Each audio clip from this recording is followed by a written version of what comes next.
Hey everybody, this is the Total Package. Lex Luger with an exclusive in-depth interview on my career with the Hannibal TV.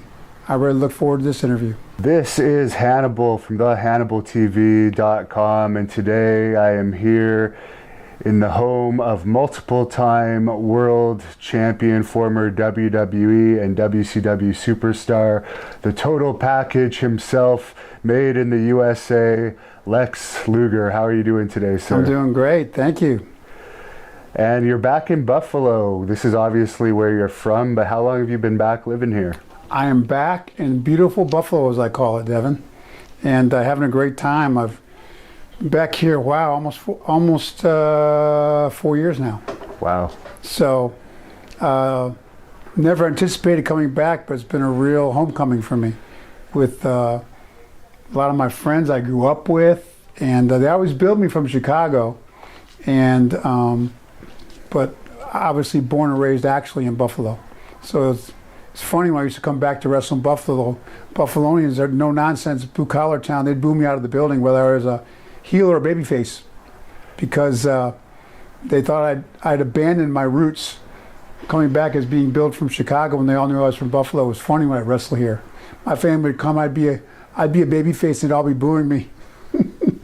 But it's good to be back. They have forgiven me, and it's great to be back. I actually lived in most Atlanta for the better part of over 3 decades, and I kind of missed the change of seasons.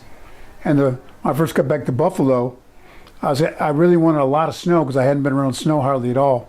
And they're all going, people didn't know me, go, "Are you really from here? You want more snow?"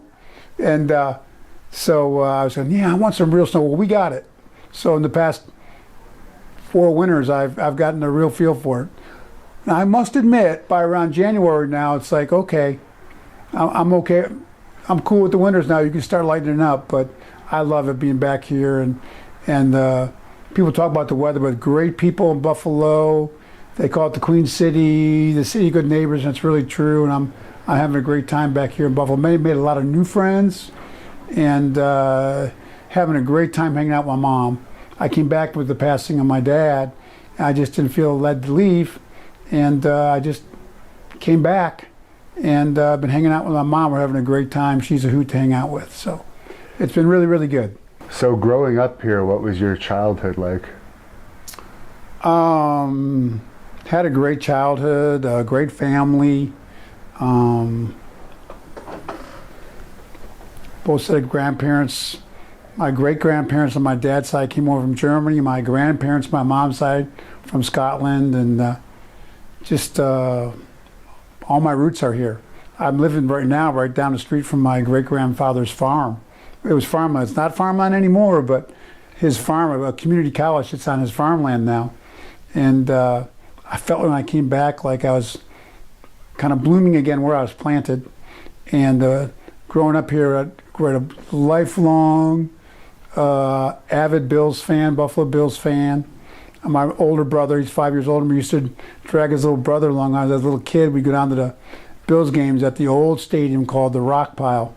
But now we have a different stadium. But great memories of that. Then the Sabres came along. I love hockey, obviously, being a Buffalo Sabre fan. And I love sports growing up, and played football, basketball, and ran track and field in high school, and just great memories growing up here. I've read on the internet, it says that at one point in time you were considering possibly going into professional soccer because you were such a good soccer player. Is any truth to that? No, none whatsoever. I don't know where they got that from. Sometimes you look, if once in a while somebody will say something about, "I read on your Wikipedia," I'm like, well, not everything, because anybody can go into Wikipedia and put anything they want on there. So there's been all kinds of stuff on Wikipedia, crazy stuff through the years. I think a lot of it's still on there, but one of the rumors, I don't know if that one's on Wikipedia, but I heard you were going to be a professional soccer player. I go, well, no, I was interested in a lot of things, but I do love, so I'm a big Manchester United fan, so I love soccer, but never played it. Other than like a little bit, around the neighborhood, but never considered or thought I'd be a professional soccer player. So that's totally false.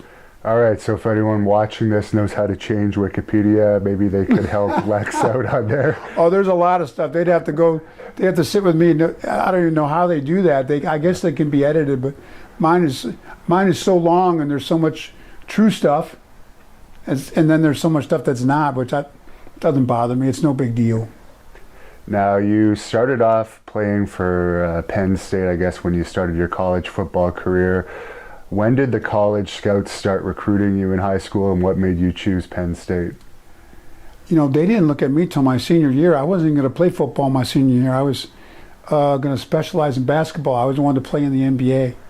I grew up, we had a pro basketball team here at the time, Buffalo Braves. I think they're the Clippers now. But I wanted to be a basketball player, and I really loved playing hoops.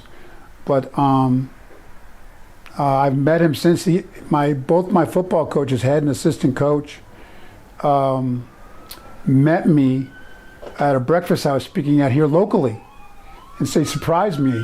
I didn't know if they were still around. When I first came back, they showed up at a Saturday morning breakfast, like 8 o'clock, at a church I was speaking at, and the head coach played football at Syracuse, and he took me aside when he found out I wasn't going to play football my senior year and said, you know, if you ever applied yourself with a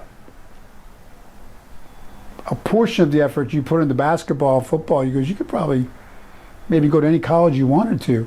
So I really would encourage you to go out for football, because we had another couple guys ended up playing both in the NFL as well. Jim Burt played nose tackle for the Giants Super Bowl team, and Craig Wolfley, team of mine, played 13 years for the Steelers. All three of us were on the same high school team, so they were getting looked at. And so I ended up going out and really applied myself my senior year, and I ended up getting offers from all over, because they'd come to look at Craig Wolfley and Jim Burton, and they said, and coach said, you should take a look at this guy. And I credit a lot to my coach and to those two guys for getting me looked at, and I ended up getting all kinds of scholarship offers from really, really good schools. So, and a funny thing, as a side note, in a drill right at the beginning of my senior year, which I would have had to have a big year to try to get the kind of offers in basketball I wanted, I tore the ligaments in my shooting hand. Oh. I missed almost the whole season, my senior year. So it was a good So, fit. wow. Yeah. Yeah, so I ended up, I got to take all those recruiting trips, because I didn't have to go to practice all the time because I couldn't. And I told Coach Winkie, my high school football coach, man, the importance that you coaches have had on my life and many others, you spoke into my life. I never thought of myself as a football player. I thought of myself as a basketball player who played football, because my friends went out for it. Yeah.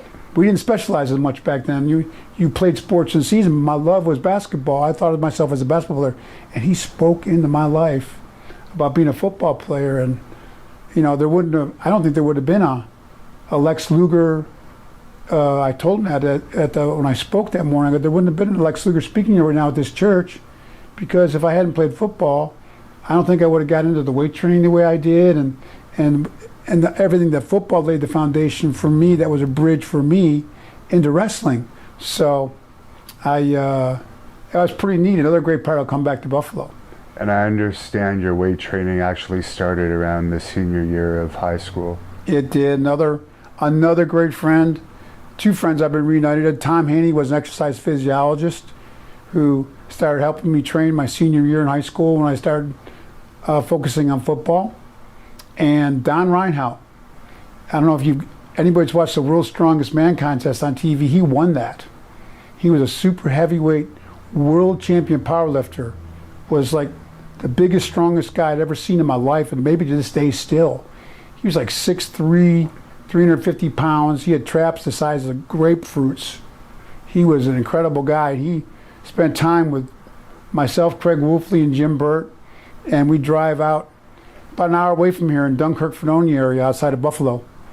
And we drive there and train with him a couple times a week. He allowed us to train with them, and we learned so much for him. And it was a real foundation for me, the strength training and the powerlifting that I did in the off season and during football.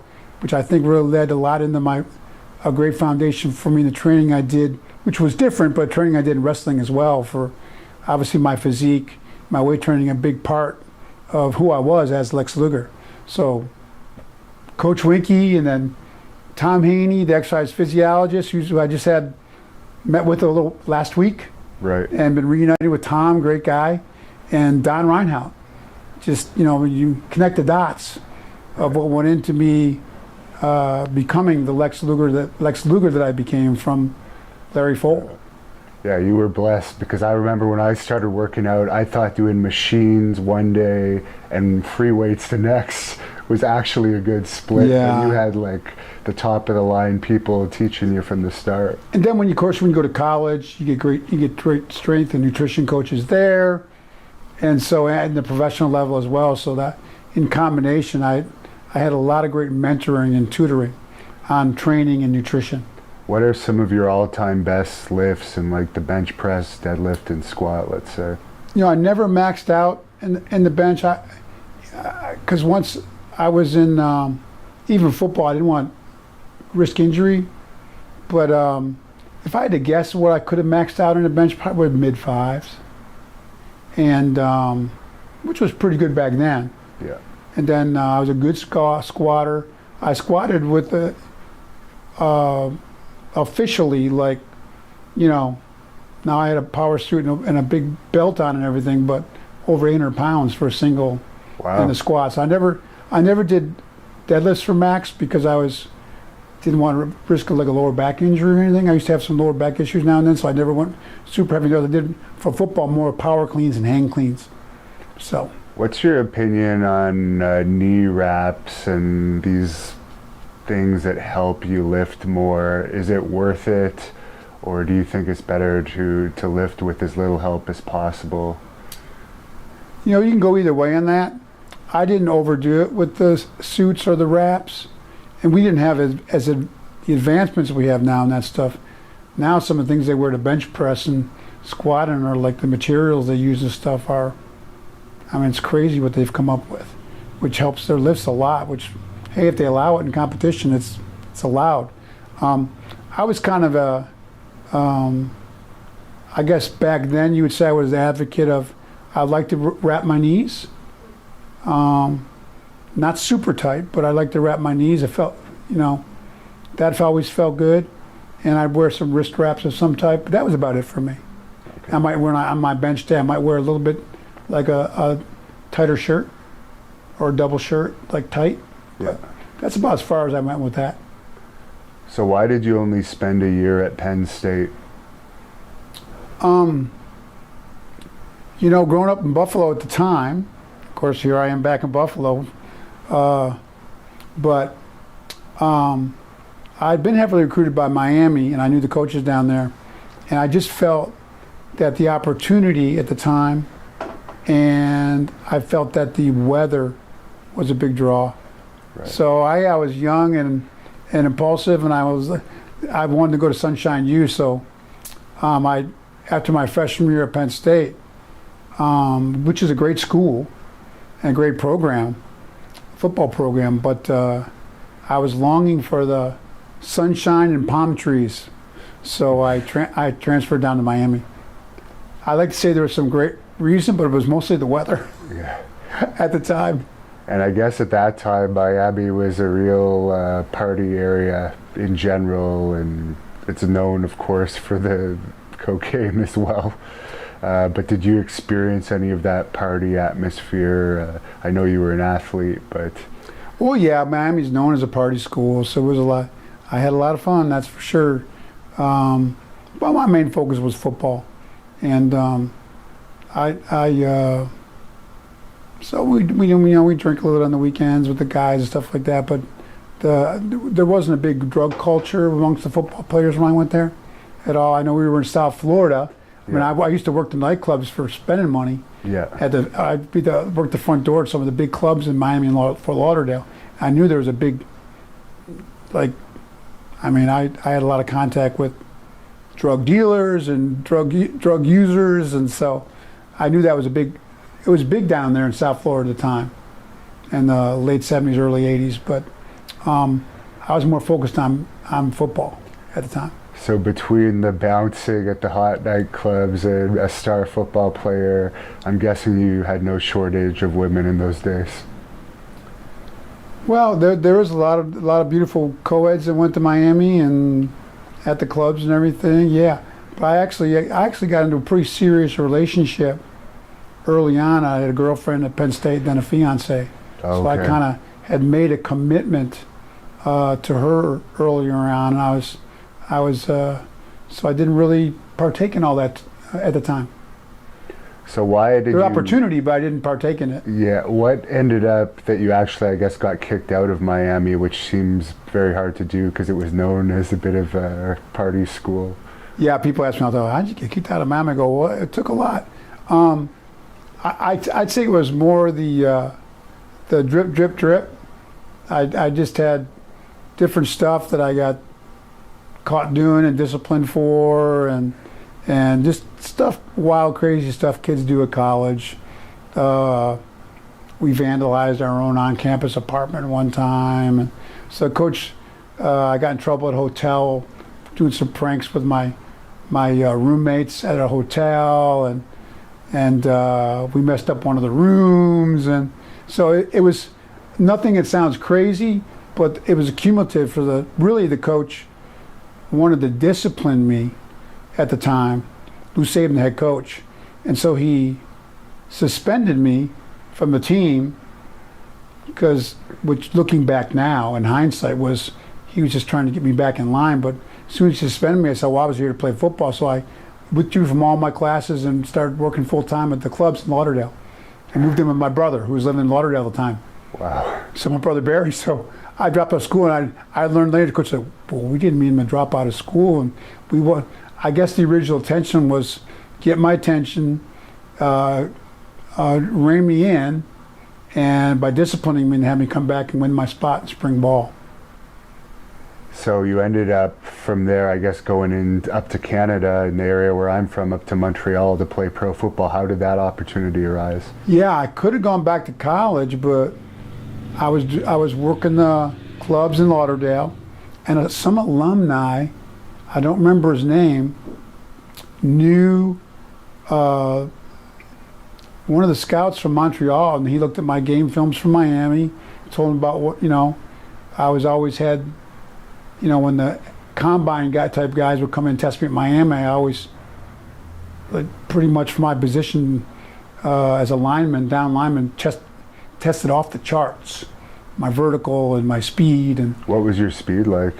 I could do, when I was at Green Bay, I think I clocked a 4.6. Oh wow! Which back then for a 275, 80-pound lineman was fast. Yeah. So, and I did good at the standing broad jump. All the measurements they do. So, I already kind of had that going for me. So the guy at Montreal looked at my film, and the alumni told him about my athleticism, and said, "You might have a raw one here."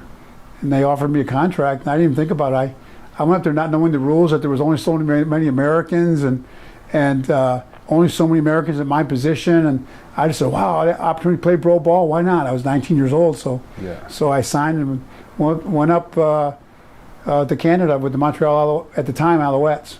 Was the pay for playing football in Canada at the time better than bouncing at a hot club in Florida? Probably not. But I looked at, in my book I talk about it, the crowd I was with around those clubs. Yeah. And I was getting offers to do like bodyguard stuff. Yeah. For people that were in that business and everything, and yeah. That's a road. I still looked myself as an athlete who was bouncing.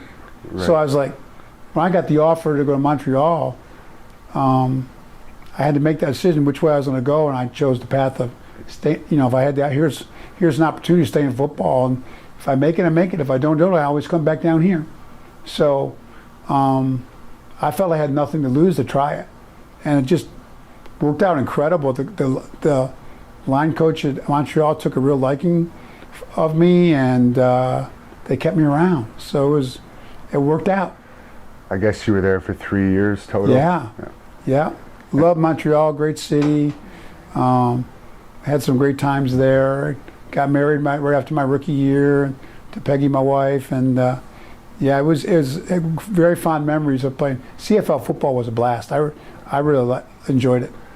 And I remember being at the Montreal WCW show in '96. You came out in the Alouettes jersey, and I think other than Hulk Hogan's pop that night, I think you definitely got the second biggest pop of the night. I resorted to that in Montreal. Wow.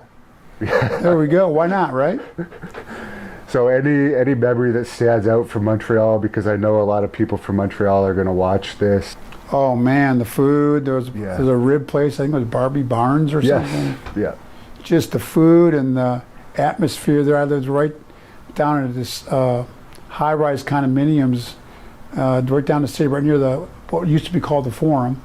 Yeah. It was called the Hat and Arms. It was a really nice kind of pool on the rooftop you could lay up to in the summer, and just overall great memories. And going down to Old Montreal, the district, there's a couple of really good restaurants I used to love to go to there, and just the culture and the food and the people. I loved Montreal. Do you speak any French? I don't. Montreal is bilingual, so I didn't have to learn any French really. Once in a while with food, I learned a few things, to order. But no, I never became bilingual. Now, if I stayed there my whole career, it probably would have been a great idea to become bilingual. I thought that would have been great. I think the fans would have liked it. So I would have probably definitely considered that if I'd stayed there longer. And I understand you played in a Grey Cup against Edmonton. Yeah, my rookie year, got to start in the Grey Cup, and I played against Dr. Death. Dave Fennell was his name. He was an all-pro lineman, and he was injured at times, and I had a really good game against him, so he kind of put me on the map with the coaches at Montreal. And I was glad he wasn't 100%, because he didn't have the name Dr. Death for nothing. He had a great career and a really good player. Warren Moon was their quarterback, who's now a Hall of Famer, and from the NFL. They had a really good team. We lost, but it was great to be in a Grey Cup in our hometown in Montreal. I have very fond memories of that for sure. How did you end up getting the opportunity with Green Bay after that? I became a free agent, and the first team I tested with was Green Bay, and they offered me a contract, and I signed within like 2 days.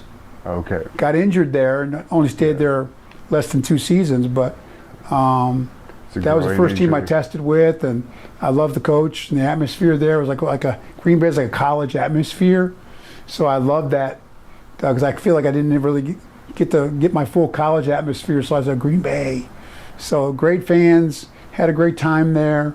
Unfortunately, I got injured, a couple of injuries when I was there, but definitely I had a great opportunity there, but I got injured, and at the time, the Spring Football League, the Donald Trump League, with Herschel Walker and they called it, and the USFL, and my rights were offered to the Tampa Bay Bandits, which was outdrawing the Tampa Bay Buccaneers at the time in the NFL, and they owned my rights, and they offered me a contract, and I was not unhappy to go back down to Florida, so I had fun there, playing football in the USFL for a couple seasons. Played at Tampa and also Memphis. Okay, and Memphis, I understand a lot of people were confusing you to be a wrestler when you were walking around. They did. Memphis was a wrestling town, and I didn't grow up really watching pro wrestling. My grandfather was a big pro wrestling fan, but he used to kick us out of the room when he watches pro wrestling because he didn't want us to bother him or distract him. Oh, wow. I always remember that. My grandpa, my dad's side. Buffalo's a wrestling city too, historically. Elu DePaulo was one of my teammates in football's dad. We used to have our football banquet there. He was like, everybody loved Elio. So I knew about wrestling, obviously, but I didn't really grow up watching it. And Memphis was a new experience for me. They had a real fever pitch about wrestling. So I guess because I loved working out, I guess I looked more like a wrestler than a football player almost. If that makes any sense. Yeah. So I had a lot of muscle mass, but I was pretty lean. Did you have the long hair at that time? Not really, no. Maybe a little bit longer. Yeah. But yeah, I just get mistaken about, are you a pro wrestler? All the time I got stopped there in Memphis, which made me think about maybe looking into that, into wrestling. At the time, I thought about maybe there's something to that wrestling thing. Then I saw, obviously, the WrestleMania with Hulk Hogan, Andre the Giant. I read about how they'd broken the indoor attendance record and everything. So that's when I started really like watching wrestling when I was in Memphis, and I watched the local and started watching some of the WWE stuff. We have it on in the locker room. The guys loved it. So that's when I really thought, wow. And a lot of the guys go, well, and you'd be great at that. Even the football players, you'd be great at pro wrestling. It's like, well, maybe, which appealed to my ego back then. Well, maybe I would be good at that. So that's when the first thoughts came into my mind of entertaining the possibility of being a pro wrestler when I was in Memphis, really. So I understand your football USFL career was coming to an end, I guess, and you ran into Bob Roop or something, and he helped get you into wrestling. That's what it says anyways. That was in Wikipedia, and I know Bob, and Bob was a big part of my early career. He was like one of the bookers my first year in Florida, but we traveled some together, but Bob had nothing to do with my training. Hiro Matsuda trained me, and I just walked in off the streets to the office down in Florida, which was World Championship Wrestling in Florida. We had a lot of good independent organizations back then. Championship Wrestling in Florida was one of them. I just walked in off the street, and his name was Danny. He was a former retired pro wrestler. I'm trying to remember his last name, but anyways, he took one look at me and called up Hiro Matsuda, who had trained Hogan and Paul Orndorff, a lot of wrestlers down there at a factory nearby, garment factory. And he told me to go over and talk to Hiro Matsuda. So I walked in, talked to Hiro Matsuda, sat down with him for about an hour, and he told me to come back and get ready to break a sweat. And he was like amazing. He doesn't take guys in the ring a lot of times for a year at a time. Before he even takes them in the ring, he makes them do push-ups and Hindu squats, and takes you on 4 or 5 mile jogs to warm up in the summer heat of Florida. But he brought me through the whole program, got me in the ring within 3 months, which was really unusual. We really hit it off. He did everything with you that he asked you to do. Great guy. And he was involved in the booking a little bit then as well. Okay. At the time, and he got me started. He even managed me for some of my matches early on. And Matsuda hadn't been on TV in quite a while, but he was a very well-known wrestler. And so he was really the instrumental guy on training me and then getting me in the ring. He did some videos with me down there that they did on how he trained me, some of the Japanese-style training, and the fans really liked it. So he was a big part of my success early on, looking back. Very, very grateful to Hiro Matsuda. He didn't have a school, didn't charge anything. He just had the intrinsic enjoyment of, he thought that pro wrestling came over from Japan, with a judo background, did very well with it, did well for his family financially as a wrestler, and he really was a wonderful guy. Did he tell you what happened with him and Hulk Hogan, why he broke Hogan's leg? No, he never brought that up. He was very stoic. But everybody else told me different versions of the story, that he was goofing off and not selling in the ring properly. And so Matsuda was known for his, what they call shooting abilities, and hooks, as they call bone-to-bone type stuff, where you can actually know how to break people's bones. I guess it goes in with the like Danny Hodge guys and stuff, going way back in wrestling. And Matsuda was trained how to do that kind of stuff, so he, I guess, got in the ring and wanted to show Hogan how to really sell and not goof off by breaking his shin or his leg or something. But I heard by the time I got to training with Matsuda, he had mellowed out quite a bit at that stage, fortunately for me. And I was not I always loved training, so I was not a goof off kind of guy. I think Matsuda considered me a good pupil. I was very hungry to learn, and I never goofed off. So fortunately, I never experienced that side of him. Wrath of Hiro. He's famous for that, but I never encountered it, fortunately. Were you still doing your regular gym workouts on top of all those squats and push-ups that he would have? No, when I trained with him for those 3 months, it was all training with him every afternoon. and he'd turn the air conditioning off in the garment factory. So it'd be like 120 degrees in there, in the summers in Florida. It was, Wow. there'd be pools of sweat around us. It was unbelievable. So he owned a garment factory. He was on Small the garment booking factory. committee, and he wrestled, and he managed, and he He's trained. retired from wrestling. Okay. Yeah, he retired a number of years ago before that. Was He Kevin? did not manage. He came out of like retirement to manage me. Okay. Yeah, which was huge. What was your experience like when you first got in the ring? Did you enjoy it right away? Oh, I loved it. I remember, never forget my first match at Daytona Beach Ocean Front Center with Coco Samoa. And still got a scar on my nose for a different match with him from his fingernail. And great guy. And they intentionally paired me with very experienced wrestlers, which I didn't realize. I didn't know enough about wrestling, how huge that was, who could walk and talk me through a match. And I was so inexperienced. And they, especially the first few months, bring Matsuda down ringside to help me as well. So I had my trainer and coach ringside the first few months, and then they put me with very, very experienced guys, which was very, very helpful early on. And you wrestled Ric Flair fairly early on too. Yeah, that was crazy. Ric Flair, my first match against him was where I debuted. Like 6 months after I debuted was at Daytona Beach Ocean Front Center, which is still there. People still wrestle there, down there. And I'll never forget Ric Flair coming in with the custom suit and the designer shades and the limo and the Rolex and diamond rings, and I was like, oh man, I want to be like him. And we had an hour Broadway.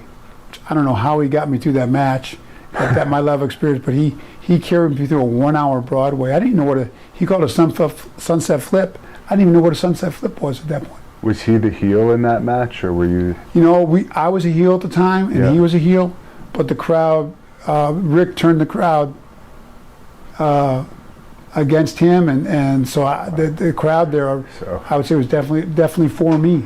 heel versus heel, 6 months into the business, going an hour. That Crazy. is insane.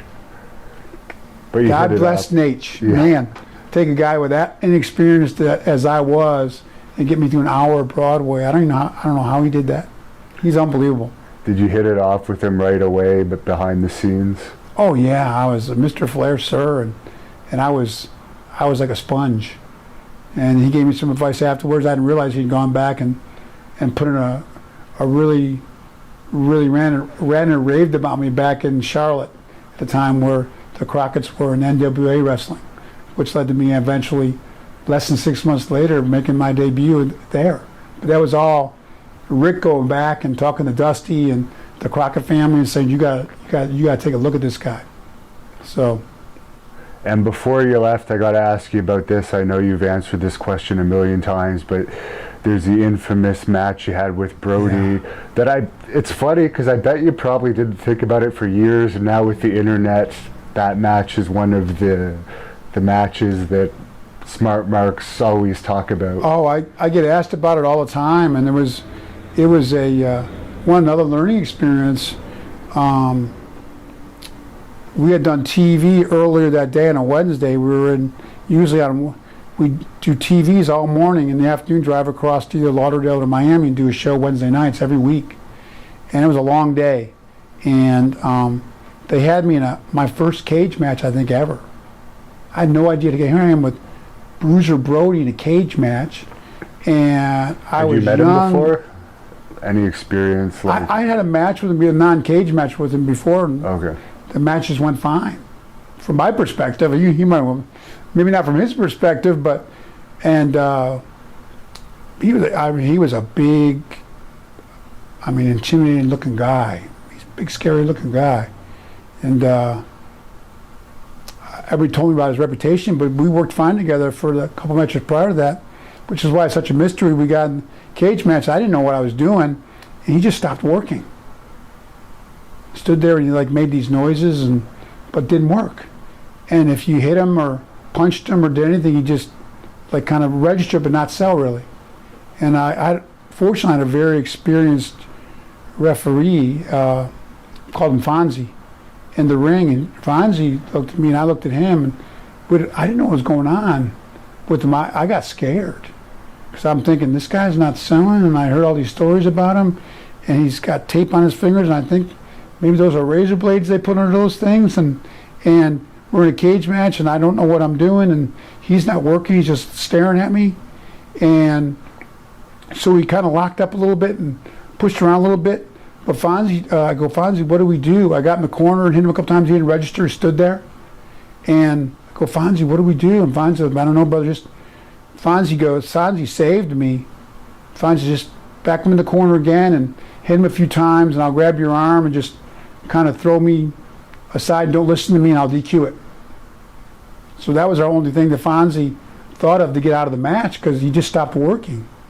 And unfortunately, we don't have him to ask why he did that.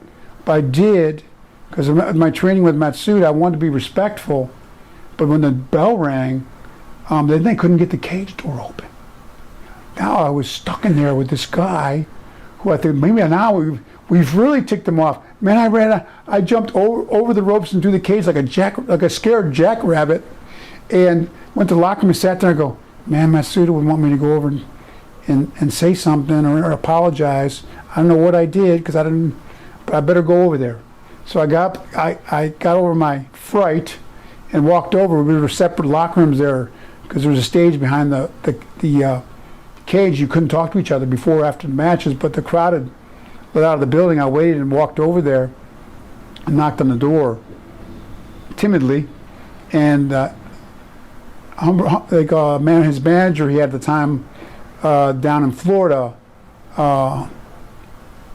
Engelbert Humperdinck, I think they called him. We just called him Humperdinck. And I saw him and knocked on the door, and he like just kind of waved me in. I said, I just said, excuse me, sir, I don't know what I did wrong in there, and I'm sorry. And he was taking his stuff off. Brody just said, man, don't worry about it. He just totally blew it off. He said, it's been a long day. He goes, I'm a baby face on TV right now down in with Define Erics.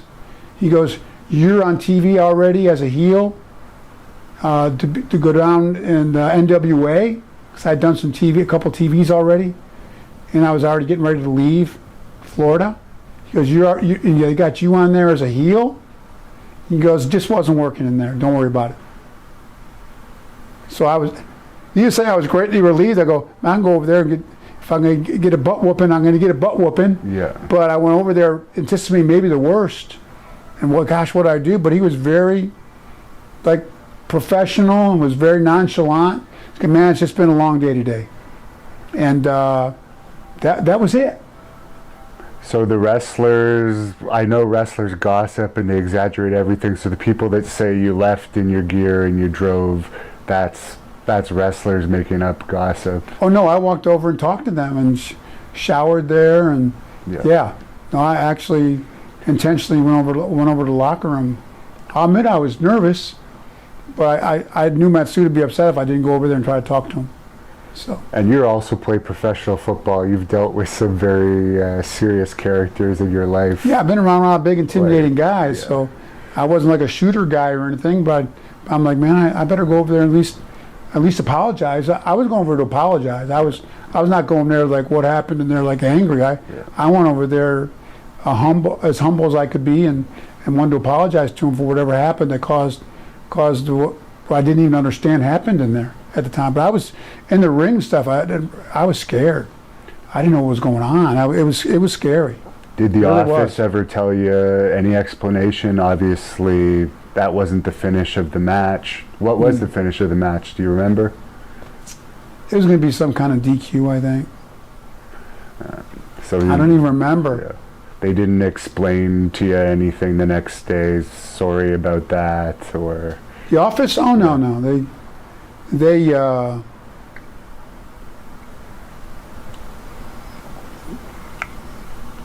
I think they talked to Bruiser, and Bruiser told him what he told me, and so the office didn't make a big deal out of it at all. And I guess he would have been killed shortly after that. Do you remember hearing about it? I remember hearing about it. I don't remember the timeline. It was sad. July '88 is when he died. Yeah. So We were all sad about that for sure. That was a horrible thing. So you started off with the Crockett's shortly after that. What was it like going from Florida, which was popular but not as nearly as popular as the NWA at the time? Man, I tell you, it was like the 4th of July fireworks career-wise, going off to be in with the NWA and be with the Four Horsemen, and oh my gosh, Ric Flair, Arn Anderson, Tully Blanchard, and J.J. Dillon. I didn't even grasp the opportunity, but it was incredible and huge crowds. It was what a great way to get into your second year of wrestling. Wow, it was fabulous. Did you become immediate friends with Sting? We all know that you guys were best buddies for a long time. How did that friendship start? We weren't. He was working with the company that we merged with, the Watts Territories. It was UWF or something. UWF, and they still were running some separate shows. We did some joint shows together, and I'd seen Sting in some of the magazines and stuff. But when he came in, he immediately got put with Flair, got a big push, and I was kind of jealous. And we'd see each other at the hotels. We started traveling the same shows together, but we didn't hang out. And we'd actually had a couple matches together, but I'd see him in the breakfast room, because he'd get up to, a lot of guys would sleep in, but we'd get up and eat breakfast and want to go to the gym.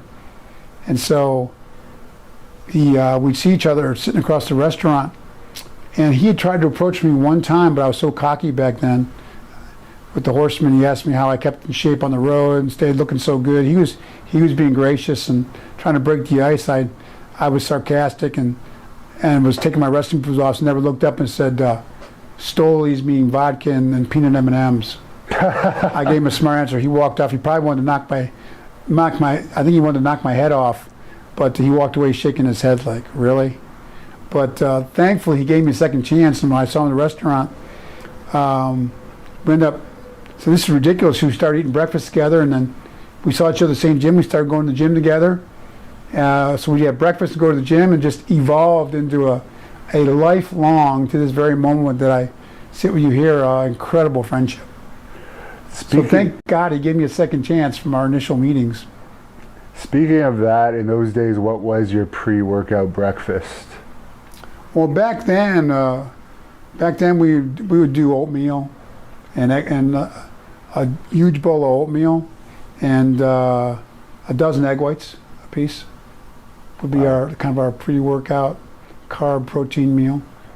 Then we go to the digest a little bit and go to the gym. Okay. Yeah. So he was a good workout partner, obviously. Oh, Sting was instrumental in me make the transformation from football player.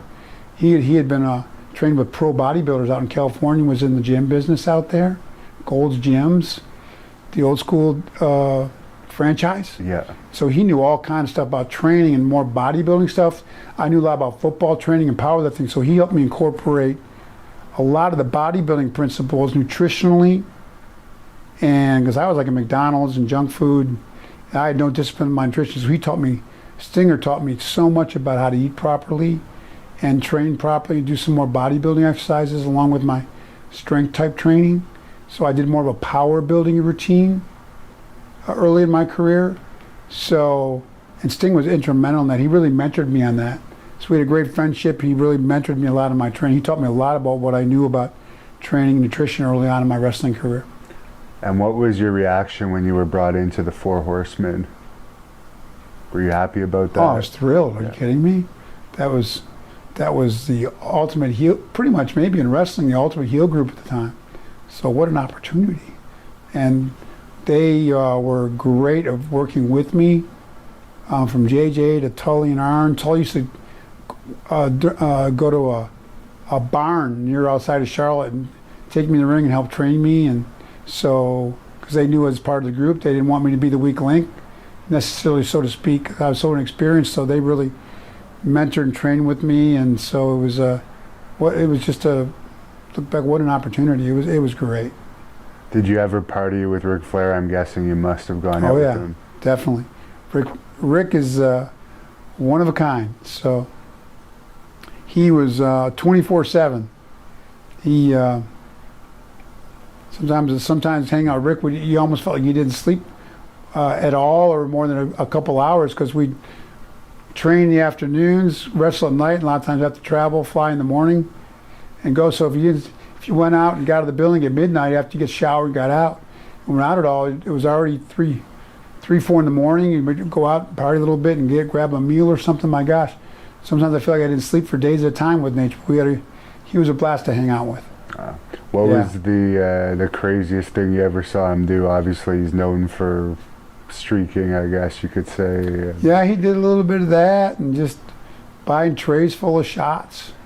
And when we go out, and Rick always did everything all the way, riding in limousines and just you name it. Definitely. Now, he's claimed he's been with 10,000 women. What do you think about that? Is that possible? Or obviously there's been a hell of a lot, but... I don't know. I think him and Will Chamberlain both make the same claim. Let's just say Rick definitely made a good effort. I don't know if he reached that number or not, but he definitely made the effort, I think, for sure. At what point... part of it is reputation as well. Yeah. But and that was part of his reputation, his persona as a wrestler. Not just, Jeff Lynne limousine riding, wheel and dealing, So. Were you in the limousine too when you were part of the Horsemen? Oh yeah, we all traveled together. Okay. Yeah, with the private jets and the limousines, and yeah, it was quite the entry for a second-year guy in the wrestling, for sure. A lot of fun. Have you seen Rick and Tully's daughters in the ring yet? They're both doing pretty well these days. I've seen Rick's daughter; she's amazing, and I haven't seen a lot of what Tully's daughter do, but she's really good. Yeah. So it's in the genes, for sure. And at what point did you start becoming friends backstage with Nikita Koloff? We weren't. I wrestled in the ring with Nikita some, but we didn't hang. Nikita wasn't. He used to go back to the hotel and eat cans of tuna fish and stuff, I heard, at the time. And he wasn't a go out after the matches kind of guy. So we were cordial with each other, but we made a couple road trips together, out of Charlotte a couple times. But Nikita and I didn't have any real friendship, so to speak, back in our early wrestling days. Then he retired. So. Right. Is it true that he was kayfabing the boys at certain times regarding the Russian gimmick? No, I heard that, but he got in a little bit earlier than me. When I traveled with him, I was around him, he spoke English, and I never encountered that with him. Okay. I heard he took it all away, but I mean, for a number of years when we first got in, but by the time I met him it was around more in the late 80s, I think that he had lightened up a little bit on that. And I heard you on Road Warrior Animals podcast recently, and it sounds like you guys were pretty good friends. Oh yeah, we would. Road Warriors like to go to the gym too. So we landed when you land in the city. The guys who were really into working out, and obviously working out was a big part of what they did. So they looked so incredible. So we'd all hit the ground running. We'd fly in the morning, and we'd all hit. Like we said, grab a meal and digest and hit the gym together. And we'd all, where we going?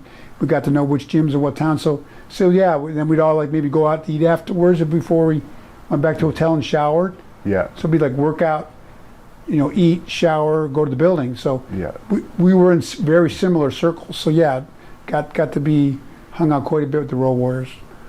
Now, obviously, you train extremely hard and dieted extremely hard, but you've been open that you took PEDs throughout your career. Did that start in your football years, or did that really take place in the wrestling years? The steroids at the time, early in my career, I took them a little bit in the off season of football, not in season. And then in my wrestling career, I actually would go on a 8 or 12 week cycle, then go off for 8 or 12 weeks. I was contrary to popular opinion, I had a good foundation of football and powerlifting and working out, and I always had kind of a from high school on, I was kind of known, my calling card was my physique, so a lot of that was genetics. So I would, back in that day, it was so common back then that when I started taking the PEDs, they weren't even a classified substance really at the time. Didn't start till 1990 or so. Yeah, so we looked at it as a strength athlete, as like a training supplement.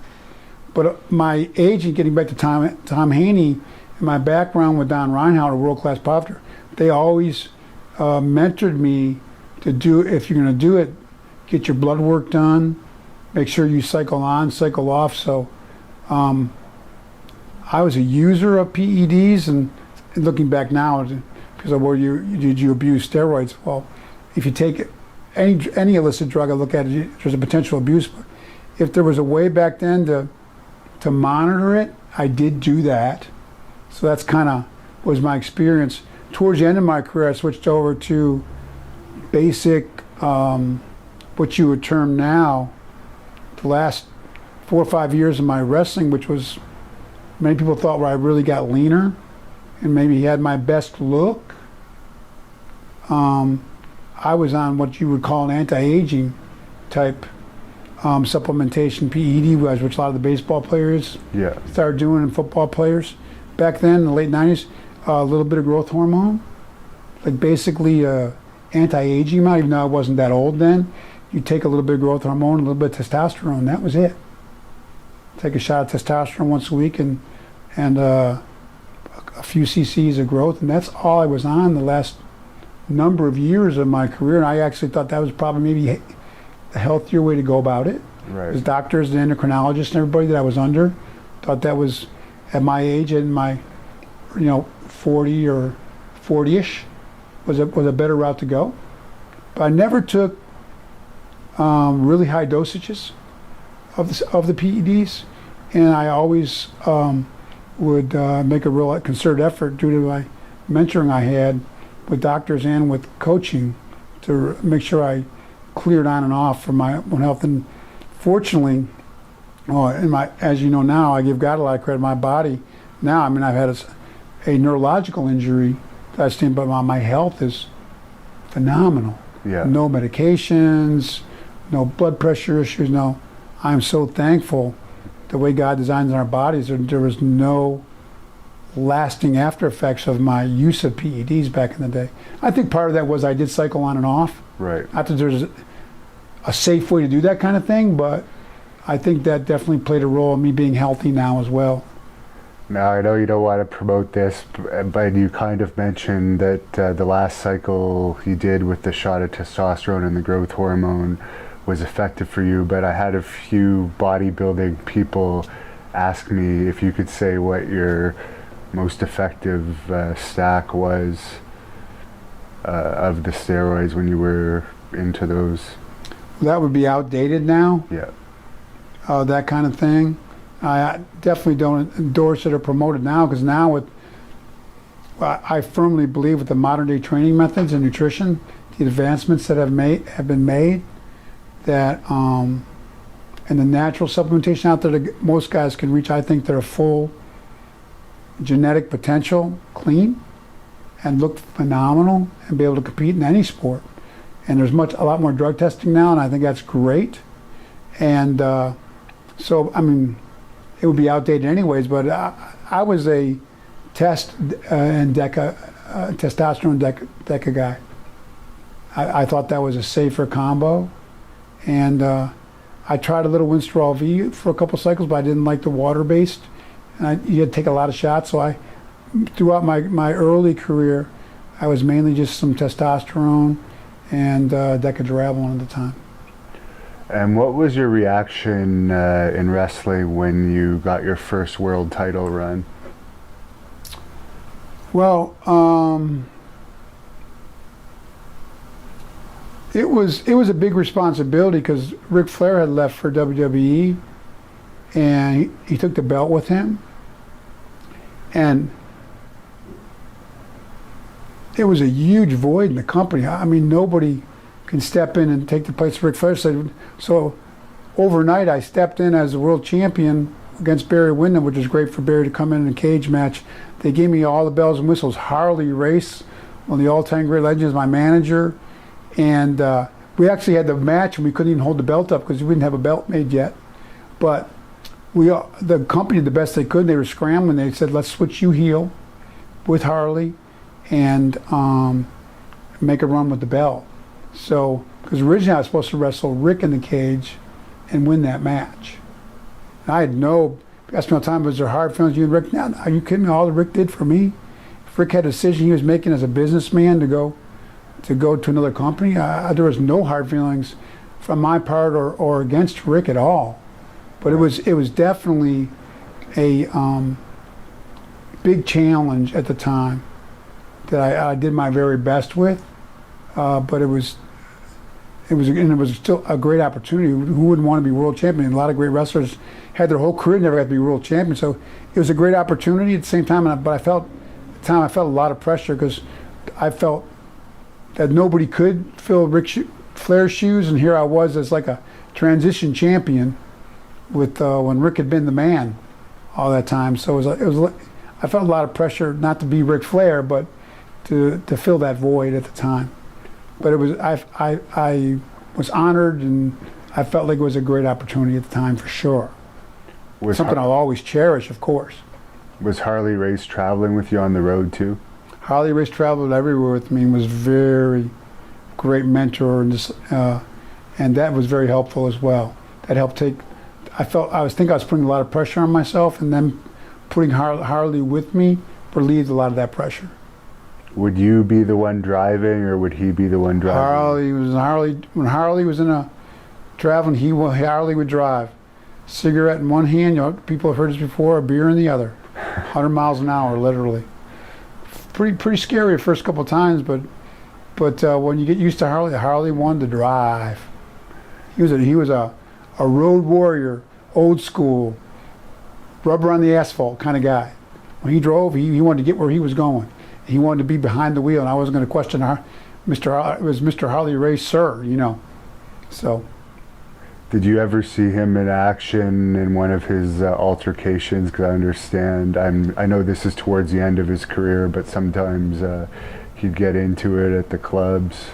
I saw him do some of his hand stuff with guys, where he'd hand wrestle with guys and twist their arm over. He did some unbelievable stuff with his hand strength, but Harley was also at that stage of his career. I heard Harley when he was young days. My gosh, he was like came out of would wrestle people out of the crowd when he was 15 years old. What an unbelievable man and a career. So, but he wasn't. He was definitely more laid back at that stage when I was around, for sure. And I understand at one point they were going to release him or something, and you stood up for him. Well, yeah, it wasn't just him. I was standing up for Harley because I had so much respect for Harley.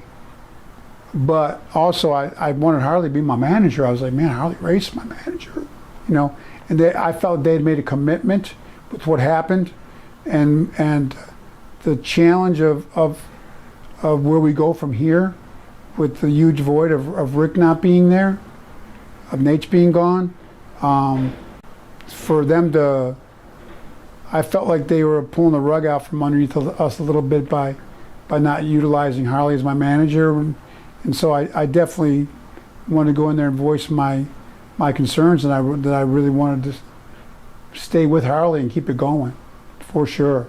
But I had massive respect for Harley and still do, so that was like a no-brainer to go in there, and wasn't like I was doing anything great. It was for me too, and they kind of promised that at the time, so I felt I definitely needed to let them know how I felt about it, for sure.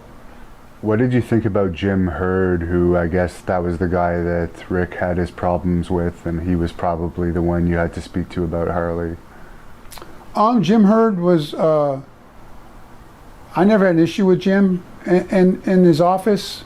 He wasn't, my main contact was usually at the office, and we always had cordial, business-like type meeting. So I never had any big issues or problems personally with Jim Hurt. I heard a lot of stories, especially after I left and had gone to WWE, but I never had any real big issues with Jim Hurt. And during your last few months as champion, during that run, you didn't wrestle that much. I understand this could be wrong again according to the internet, because they already used all of your dates and they didn't want to use you much more than that because it would be going over your contract. Was that the reason? Or I had gone over. Okay. Back then I had, sounds crazy, 275 wrestling matches a year. And usually every year by November, I was over.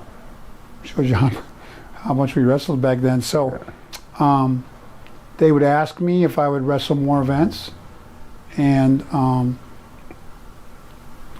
usually would, but with the scenario of me leaving and risking injury, and I only had a few months left, we'd agreed upon a departure date contractually. I felt if you want me to wrestle and go over to Japan, defend the title, and risk injury, I did not have a deal yet with anybody else on paper. So I felt like I should definitely be compensated. And they were very fair about that. They paid me well to go to Japan. I don't know whether New Japan paid what they paid me to come over, but they took very good care of me on the way out. My match was Sting in Milwaukee to put the title back on Sting. They paid me extra from what my guarantee was per year, because I was out of matches. So what made you want to leave being the top guy? You just had enough of the company at that point? Or? Well, I wasn't the top guy. I was one of the top guys. I didn't think I was the guy. Might have been world champion at the time, but we had the Road Warriors and Sting and so many great wrestlers there at the time, Steiner Brothers and you name it. I go on and on. We had a lot of talent there. But I had always had my eye. I look back now in life, we always think the grass is greener on the other side, I had a farmer one time tell me, yep, Lex, grass always looks green on the other side. I go, he goes, that's a farm thing. I go, what do you mean? He goes, a lot of livestock, especially the goats, the grass is green where they're at, but they eat the grass underneath the fence. He goes, they'll cut their heads trying to eat the grass on the other side of the fence. I always thought that was kind of a funny analogy, how we can always think things are better elsewhere. I wasn't that unhappy. Obviously, where I was at, I had a great career going there, but I always thought at the time that maybe WWE was the number one. We were number two with audience and ratings, and I always thought, man, it'd be great to see what I could do there at WWE. So, had met and talked with Vince McMahon just by chance in a gym in Las Vegas one time when we were both in town, and he was real cordial. Said I'd love to do business with you sometime. So. I definitely was looking to, see what I could do in WWE for sure. That was the main purpose behind it. So I understand that you initially signed with WBF because there was some type of no-compete clause after your contract. Non-enforceable, really, legally, but I did sign a one-year non-compete. Okay. Which is why I signed the bodybuilding contract and not a wrestling contract with Vince McMahon. So you were one of the hosts of the Body Stars television show, and I guess you were supposed to guest pose. Were you ever actually going to compete as a competitor, or was it all just going to be... That was strictly a one-year segue into the wrestling, and I was going to be a guest poser. I got injured with a motorcycle wreck, a very serious one, right before the guest posing. But what happened with that, if you want to get into that? Because I've always been curious about that motorcycle wreck. It was a bad one, head on with a car, twilight, on like a 1.5 lane road. I was riding it like it was mine. The car came around a blind curve and head on. I almost got out of the way, but knocked me probably 150 feet into the woods, missed every tree. But I was a mess. Ended up having a miracle of God. I look back now. I didn't hit a tree, would have snapped me in two. We'd probably go going around 40, 45 mile an hour. So, where did that take place? Atlanta. Okay. And so they initially were going to amputate my right arm. And Sting saved me on that. Sting was there in the middle of the night. He'd come back from a show. I was off that night. Don't ask me how I got off, but I was off. That was where I was riding my bike. And he was at a show, and he came back, and then he came right to the hospital. And he got Dr. Andrews out of Birmingham. He's a world-renowned sports orthopedic. And the people in Atlanta wanted to amputate my right arm. It was really bad. Multiple fractures through the skin. I had a lot of injuries, but that was the worst of it. And Sting heard them talking about amputating the arm, having emergency surgery. He called Dr. Andrews. Andrews, don't let him do that. Tell him to clean him up and send him to Birmingham the next day, which we did.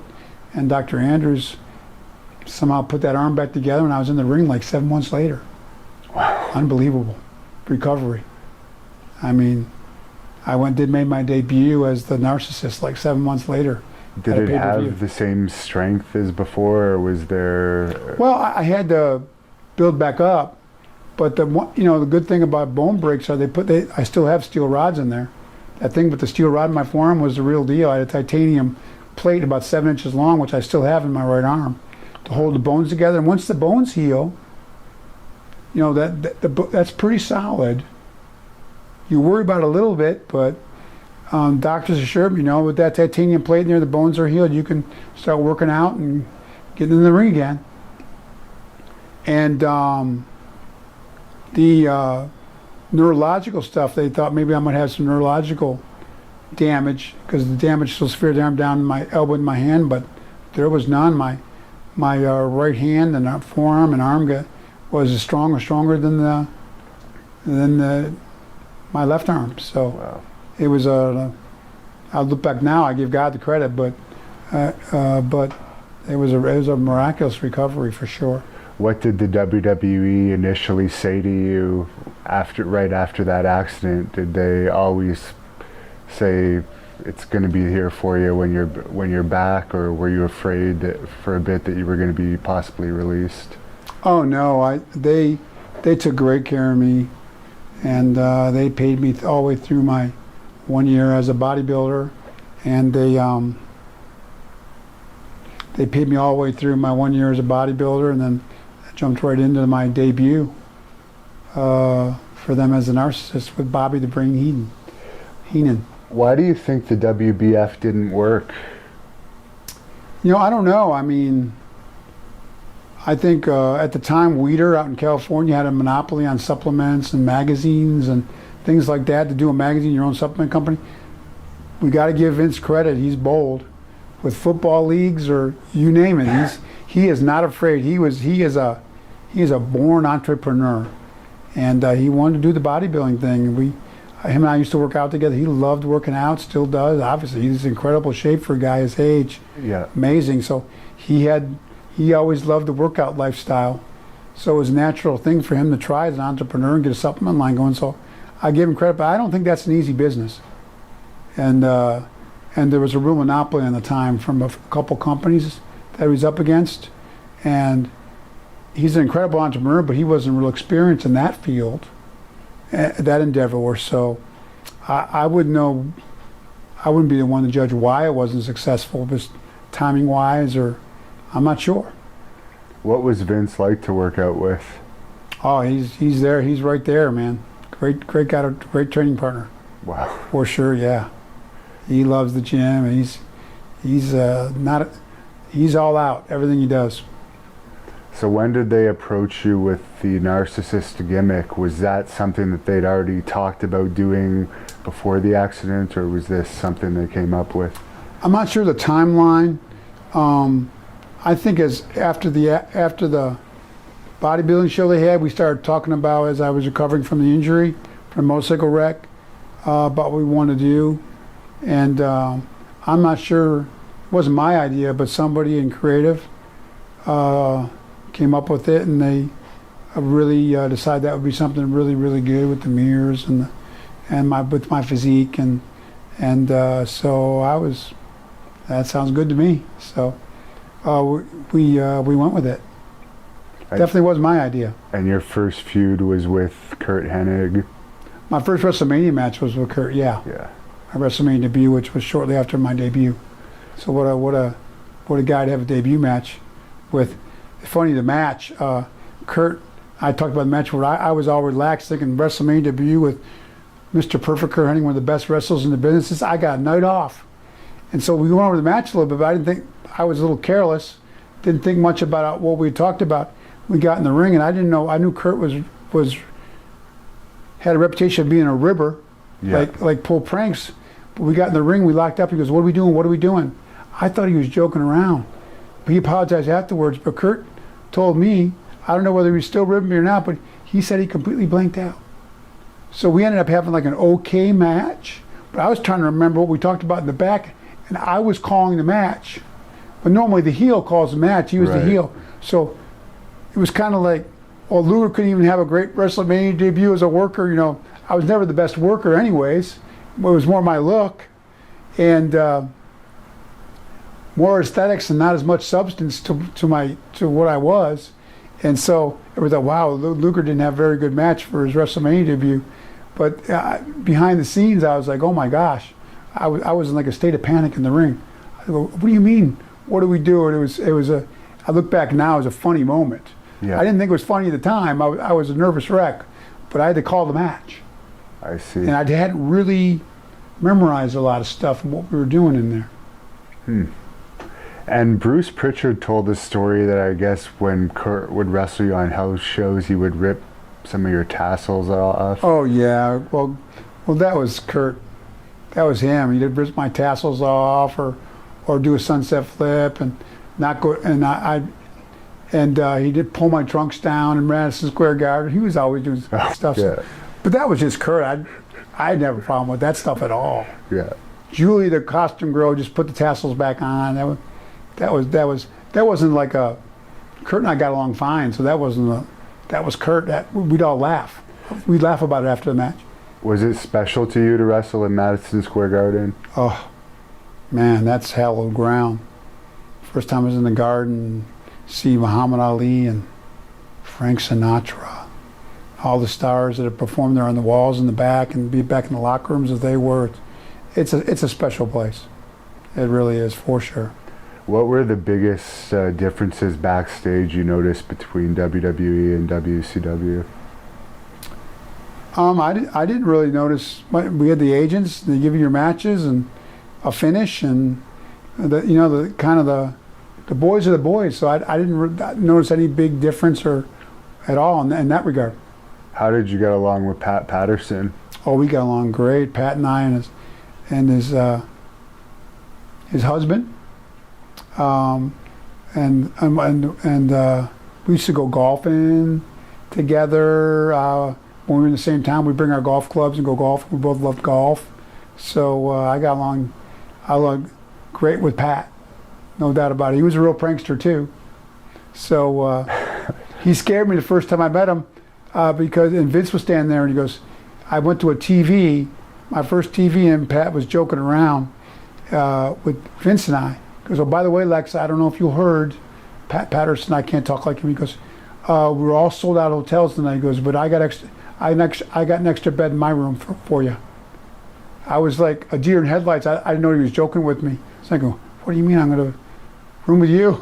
Because I heard about Pat, he was married to a guy. So I was like, I wasn't a homophobic or anything, but I was like, what do you mean I'd heard some stories about WWE at the time with, in that regard. So Vince didn't think it was all that funny, but he started laughing. So, but that was the first time I ever met Pat. I didn't know what a ribbery was, so I was like, oh my gosh. What do you mean I'm going to room with you, Like I thought, am I the new guy, So when you heard that they were going to switch the gimmick and make you a baby face, were you happy about that, or were you kind of comfortable in the narcissist gimmick at that point? I loved the narcissist and being a heel, and it was fun, but one thing Matsuda always taught me was, it's a work, and if it was a shoot, there wouldn't be that many guys in wrestling. Don't ever question finishes. Don't ever question when the bookers want you to do something or switch or do something. You do it to the very best of your ability. And if you're injured, if you can walk to the ring, you're going to wrestle. So he kind of drilled those things. Never question the finish. Never question character changes. and do it. So he taught me to be a good foot soldier. I'll never forget those things Matsuda told me about. So when Vince called me and told me that they wanted to do I didn't know whether it'd be a long-term gimmick at all at the time, to be honest with you. I thought it was something for SummerSlam. Okay. To do. That's the way it was explained to me. I was going to do a bus tour and challenge Yokozuna for the world title. So I didn't know how they were going to do the switch because I was a heel looking in mirrors. But Vince explained what he wanted to do in the aircraft carrier, and I didn't know if I could slam Yoko. We did a walkthrough the week before, but he goes, "Don't worry, it'll work," and it definitely worked. I went from looking in mirrors to, on July 4th, being a babyface. Wow. The crowd had a great response live there on the USS Intrepid. It was a great setup. So, and there it was. How did you like working with Yokozuna? Oh, Yoko, I call him Yoko. Yokozuna was a dream to work with. I think one of the best big men ever. He was, we all call him the Dancing Bear. We called him that because he was 600 plus pounds, but he could bend backwards before he took a bump with his back. When he let his hair down, he had that long hair he let out, and he'd bend. His flexibility, his agility, his ability to move in the ring, and just, those Island boys are incredible workers, usually naturally anyways. Yeah. So he was a dream to work with. And Yoko and I also struck a very good friendship outside the ring. We both loved playing cards. Okay. And kill time on the road, the locker room, when we were in Europe on the bus. So Yoko and I got together personally really well. So yeah, very fond memories of Yoko. Were you disappointed at all? I've heard you say in other interviews you weren't, but I know as a fan, I was a fan of yours at that time, and when they had the balloon drop and the confetti or whatever, when you won by count out, did you find that was a little lame considering the big build up to that match? Another question I'm asked a lot. I would have loved to have won, but I wasn't disappointed because I was never promised. I thought it was a great opportunity to do the Lex Express tour. It went really, really well. And to be in the main event against Yoko for the world title. And Vince had already pretty much mentioned if I was going to win the title, he'd rather maybe wait off until the following WrestleMania. So, I definitely wasn't disappointed. And I knew that they were going to take Yoko off on a angle with Undertaker. And then if I was going to get another world title shot, they would try to zero back in on WrestleMania the following year, which was preceded with Brett and I tying in a Royal Rumble, which I thought went great. We both hit the mat at the same time. Yeah. I think it's the only tie ever in a Royal Rumble. Yeah, that I know. We were co-winners. Yeah. And was that scary going into that, thinking that you might screw that up? We didn't know. That was, wow. What you thought? Brett's so good. Brett hung on to me and just timed it, because I was just going backwards over the top rope. So that was all Brett. And we back then, even the cam work was in, but they were scared it was going to look really bad. That's what I call it. But we both hit the mat. You could run that over slow motion 100 times and not be able to really tell who touched first. It turned out great. And that was a good setup for WrestleMania, for sure. And I understand you were pretty good friends with Brett outside of the ring. Oh, man, we still are. I just saw Brett a while back. We had up in Kingston, Ontario. We were together, and it's great to see him again. And great friendship to this day. We always loved working in the ring together. Nothing but respect for Brett. Are you still a big coffee connoisseur? I understand Brett and you had that in common. I'm a big coffee guy to this day. Brett introduced me to Starbucks coffee. Go to Starbucks almost every day with my mom. But we go to Tim Hortons also here in Buffalo. But Brett really introduced me to the joy of coffee and the caffeine and the whole deal. So we traveled together some, and Brett's the reason I'm a coffee lover today. We shared that as well. Now, for the Lex Express itself, what were your thoughts on that concept and how it played out? Lex Express was very well laid out. We traveled the whole country. They really did systematically. There were great crowds everywhere we went. I mean, we were in Denver one time. I remember they were lined 3 times around a Toys R Us. Wow. In like 100-degree heat. They promoted it well. We had a tour director on the bus. It was very well done. It was a long summer because I'd like start doing morning radio shows at 6 a.m. calling in person from city to city every day. Then do like 2 appearances, like 3-hour autograph sessions. Try to get to the gym, and then I'd go on the evening newscast with the weather guy, and it was morning till night. It was exhausting, but it was good. It was very well done.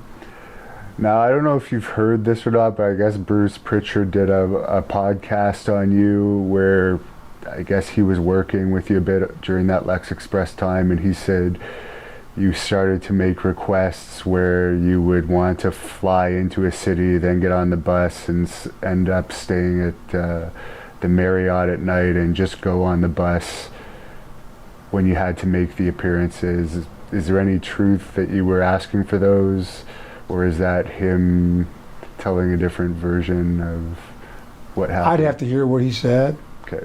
I wanted to stay at a decent hotel because of my training. And I didn't want to stay at a hotel that didn't have room service. So I did like Marriott, so I might have put in a Marriott request or a hotel that had room service and or food. Right. I wasn't trying to get a Ritz-Carlton or anything, but if I was going to be on the road that much for my training, I wanted to be a decent hotel. So, I mean, maybe he's in the office and he knew things that I might have asked for. I don't know.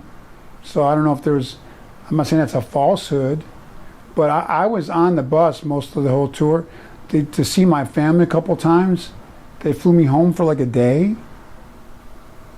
But I was on the road. I rarely flew. I was pretty much on the bus the whole time. I did fly once in a while if they wanted to give me a day with my family or something, because I had 2 small children, and which was great that they would do that. Then I'd meet them if they had and they'd time it. If they had a really long ride, like from South Dakota, they wanted to get to California, they'd fly me home, then fly me to California, like the next day. Okay. Or something like that.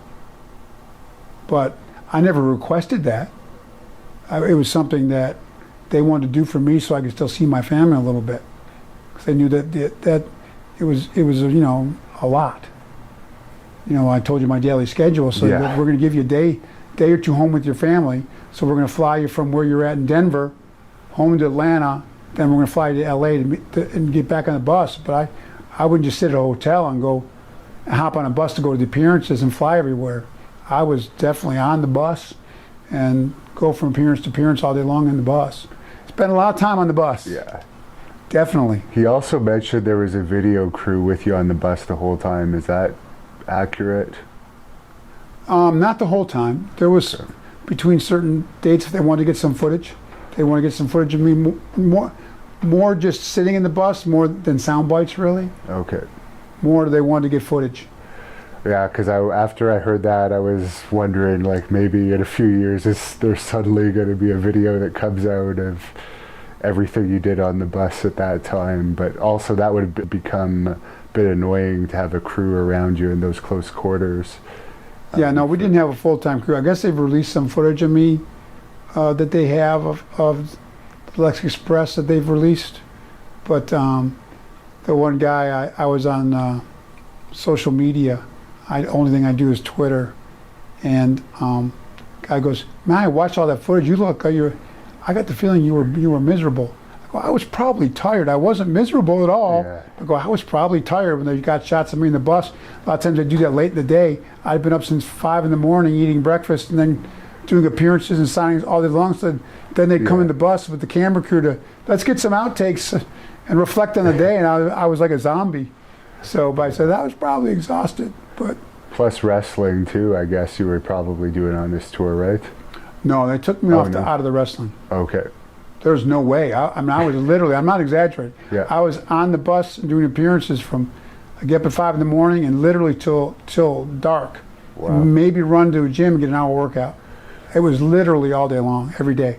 If you had an hour to work out and you were in a town where the Lex Express was promoted, how did you get people to leave you alone? Because I'm not anywhere near as famous as you, but people in my town bother me when I'm working out. So I can only imagine how difficult it would have been for you. You know, I always gone around the gyms just fine.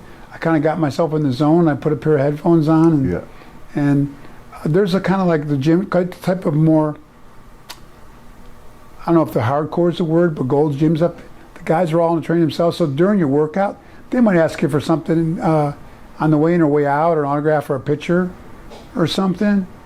But most people, in the types of gyms I trained in, because I needed a gym that had some free weights and things like that, they were pretty respectful of letting me get my workout in, for sure. Okay, that's good. So the Lex Express went for a time period that was supposed to happen, I guess, and then it just ended. So it was never supposed to be an ongoing thing. That was just for the SummerSlam. Okay. Lex Express. People ask me all the time, what happened to your bus? I go, I don't know. Maybe they turned it back in. I don't know. People thought I thought it was like my bus. It's funny. Yeah. Now, Ludwig Borga, everyone remembers that feud. He was kind of a controversial character in his later years, but what was your experience like working with him? Ludwig and I got along fine. I don't know if we were the best matchup in the ring, because he worked strong and I worked strong. Yeah. So, but outside of the ring, and he liked to go to the gym. We used to go to the gym together and stuff. So we got along good outside of the ring. But so, yeah, I think that might not have been the best match. It was a good idea, the premise of it, but I don't think our work, we were both relatively inexperienced, and he worked strong.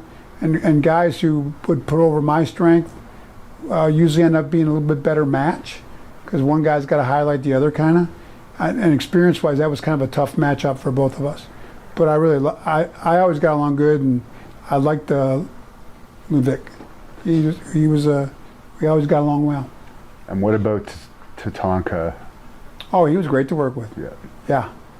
And I see him all the time still now at events and things, and great guy and fun to work with, and yeah, no issues there. He was fun to work with. His chops didn't bother you? Not at all. After Nate, the chops didn't bother me whatsoever. I can imagine. Yeah, Nate used to make my chest bleed the entire summer when I'd be every night with him in the ring. My chest had scabs all over it, so from those chops, busted me open. And towards the end of your WWE run, you were teaming with Davey Boy Smith. I understand you guys were friends even before that. Do you want to just talk a little bit about him? Yeah, we hit it off from day one. Once again, the gym thing, working out, and he came in and he looked incredible, and we immediately hit it off. Brett introduced us, because I have friends with Brett and Owen, and we ended up traveling all the time together, and I got to know his family. And when we were in Florida, I'd stay with Davey at his house. When we went to England, they took all the guys in the bus. They let Davey drive his Jaguar around. I stayed with Davey at his mom and dad's house, and we just became great friends. Great guy, great talent. You talk about being massively over in England. Oh my gosh, unbelievable. Wow. So we had a wonderful friendship. I really miss Davey. Great sense of humor, incredible guy. And you were teaming with him before you departed. What made you actually switch? Because I understand you took a pay cut when you switched over to WCW. I did. I was looking to actually renegotiate my contract with WB. It was just a business thing.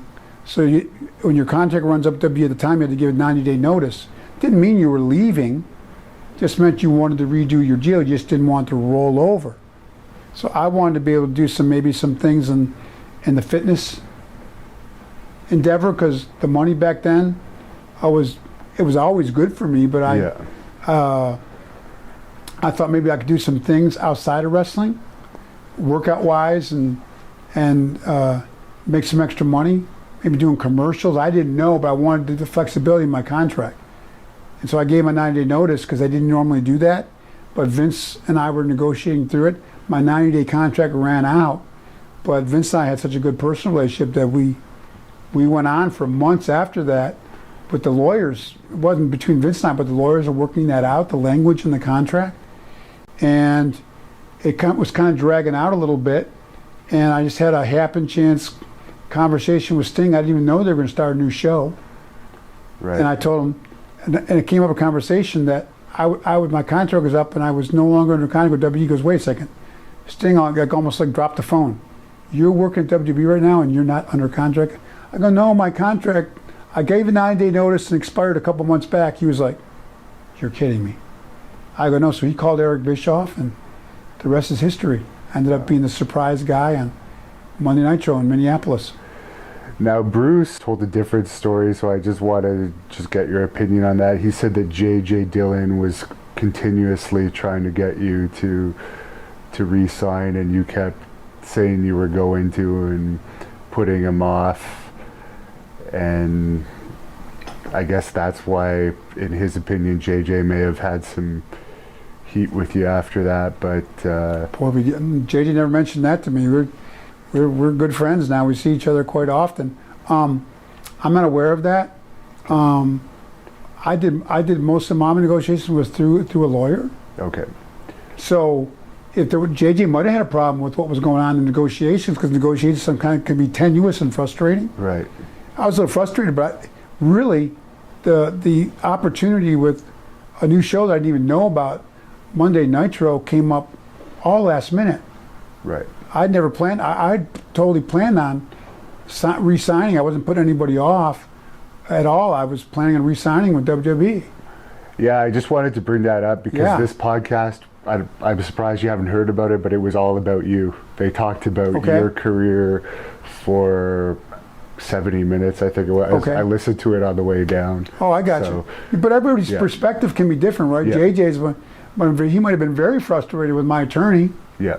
But I was just trying to get the right language in there. My attorney was, not me. My attorney was the one guiding me. Right. It was just a business thing. But I wasn't like leading anybody on and like negotiating with WWE, WCW at the time at all. That all happened in a matter of like a couple weeks.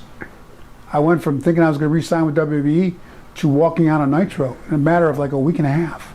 It all happened. And that quick. And you wrestled in New Brunswick, Canada the night before. Was that your last scheduled match, or was there other matches that WWE was expecting you to do? Once again, I was not under contract. Okay. So I was on night-to-night basis anyways. Right. But one of the disappointing things was I wasn't able to give notice. Right. That was part of the agreement, that Eric Bischoff wanted it to be a surprise if I came to WCW. And Eric Bischoff, I had heard, wasn't a big Lex Luger fan. So that's why he wanted to test was I full of myself? My reputation was being kind of arrogant. So he kind of thought I'll lowball him and see if he balks on the money. See if he really would like to come back here and work with us. I know Sting, you love him. He's one of your best friends. But, and Eric, I said, man, I'd love to be a part of that and get to come back and be with my best friend Sting, and got a new show going. So, and boy, it worked out good. But I definitely had great misgivings about Matsuda, the way he taught me in wrestling. It wasn't a thing of real character and integrity that I did with Vince, not giving me notice. And if I had done it over again now, even though it worked out literally good with me with WCW, I would have told Eric that I would have to give notice and talk to Vince. And if the stipulation was to just walk off his house show and the next night be in a ring with WCW, I would like to think I wouldn't do that. Now we all have things people realize behind the scenes, taking care of our family and taking the best opportunity, but I would have wanted to do it with character and integrity. And Vince and I were close outside of the ring. So that was, even back then, I had a lot of turmoil over that, doing it that way. What did you hear from the WWE side? Because obviously there was probably still pay that they owed you. You probably had some contact after. Did you hear any feedback to what happened? Yeah, they said, we're not going to pay you anything. So that was the feedback. You're with them now, and if you want the money, sue us. Did you? I did not. I see. I decided best to move on.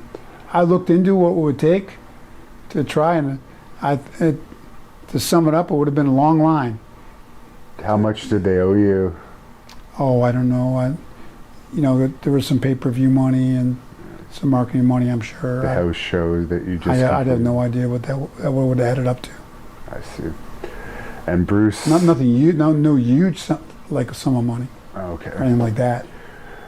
Bruce apparently said Pat Patterson's reaction to it was to say, well, he's their problem now.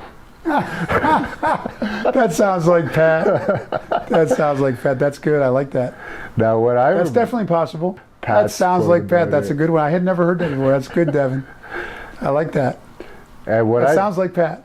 What I noticed when you debuted on Nitro, you looked like the old Lex Luger, which amazed me because you had just been on WWE TV, and there was a distinct difference in your look. It seemed like your hair had magically grown. No, I'd already started growing my hair out a little bit, but that had nothing to do with me because it all happened a week and a half. I decided I was going to grow my hair out a little bit. Okay. At WB, so that had nothing to do with it. But I definitely felt comfortable back with Stinger and the guys back in WCW. That's kind of where you looked like I started in Florida, but I felt comfortable. Yeah. Yeah. No doubt. And what was it like dealing with Hogan? Because I guess you had probably met him in WWE, but this was the first time you're actually having a confrontation with him in the ring and working with him. Yeah, I hardly knew him at all. And the first night didn't go well because when we got nose to nose on a Nitro, we went to commercial break. And to come back out of it, we were still nose to nose. And the camera guys were in, go, okay, we're off for whatever it was, a minute or two. So I broke character a little bit when you're nose to nose, and there was a live crowd there. And Hulkster's all business about his business. I'd never been around him. So I kind of smirked at him. And I'll never forget, he looked at me, he goes, hey, brother, knock that smile off. He goes, take that smile off your face, I'll knock it off. And I tried to walk up to him afterwards, he kind of blew me off. I said, I'm sorry, Mr. Hogan, sir. I'm like, I didn't mean to. He goes, that's okay, man, but you don't ever break character out there. That's taking money out of my pocket, he said. Walked away. I knew he was mad at me. So I went home and told my wife, I go, boy, here my first night at WCW, and I just ticked off Hulk Hogan. I was like, oh my gosh, what a dumb thing to do. But I walked up. The next week at TV, we're in Florida somewhere, the second Nitro, and I had some stuff I was going to do with him on camera, but I found him in his dressing room and knocked, and we had a nice discussion. I never want to disrespect. I thought we were off camera. I understand totally where you were coming from, and I just want to apologize. I go, I didn't mean any disrespect to you or the business, but at the same time, I want to apologize. He was very gracious, and we got along great. From that moment on, we got along great.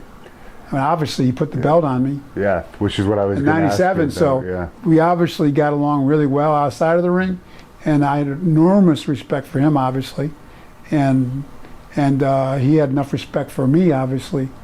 He could have done that with anybody, and he gave me the honor. So that was huge. Acknowledgement for him.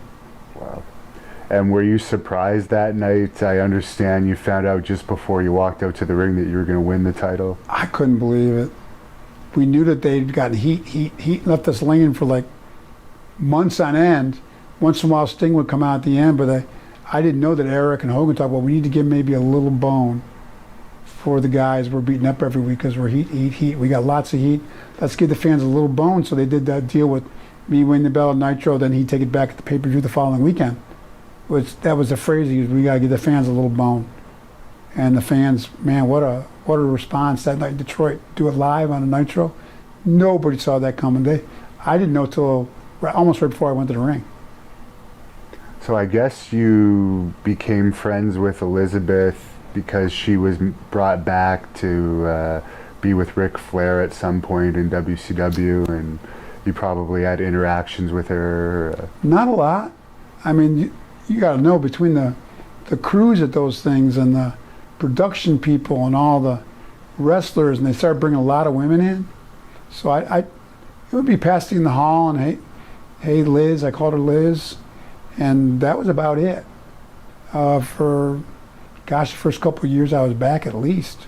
And she only came to TVs. I was on the road all the time wrestling, house shows, and I'd see her on a Monday night, and every guy at the hotel afterwards, and at the hotel afterwards, maybe have a couple beers or something, but never had a lot of interaction with her at all. First few years there, to be honest with you, other than hey, how you doing? That was about it.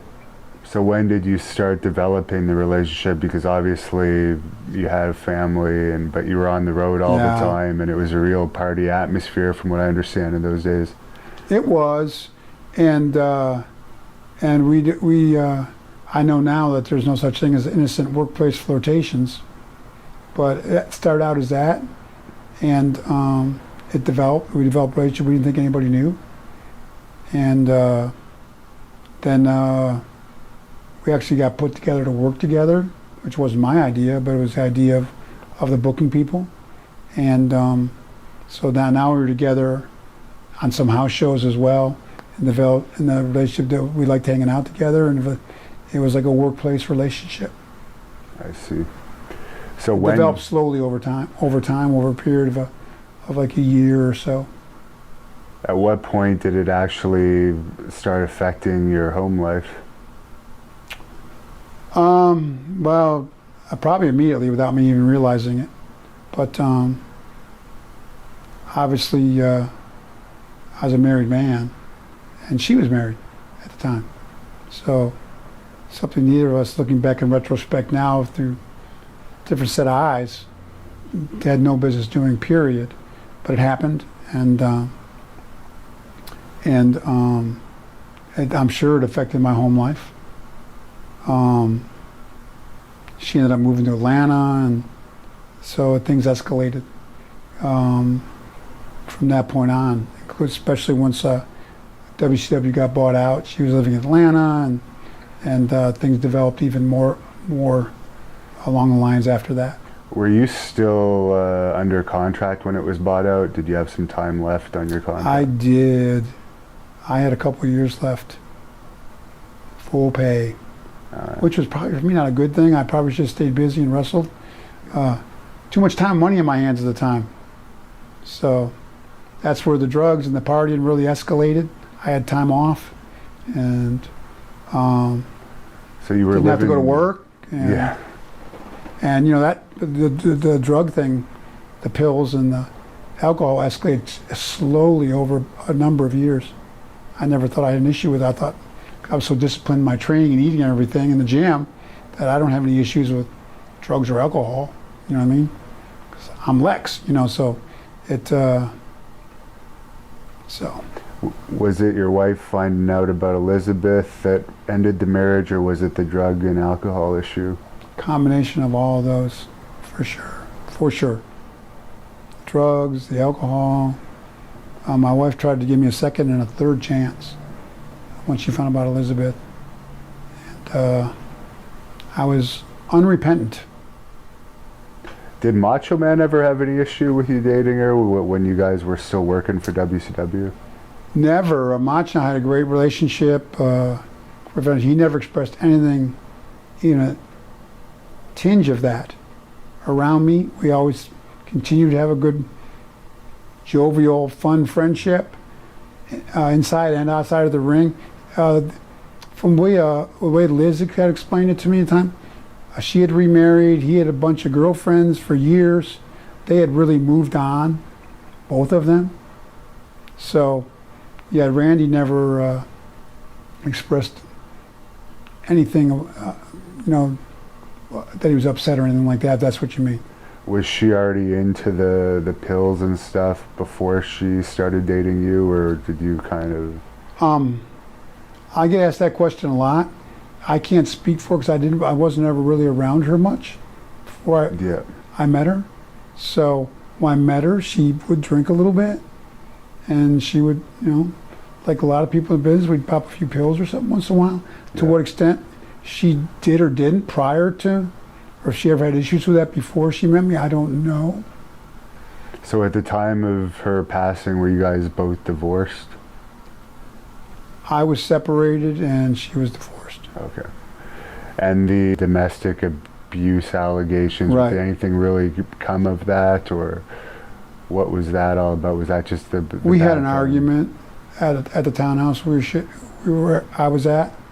We had parked in the garage door was open. I don't know what the neighbor felt felt she saw, but she had called the police, and we both explained to the police. Liz had a mark on her face from walking the dogs like a week prior, a scrape mark.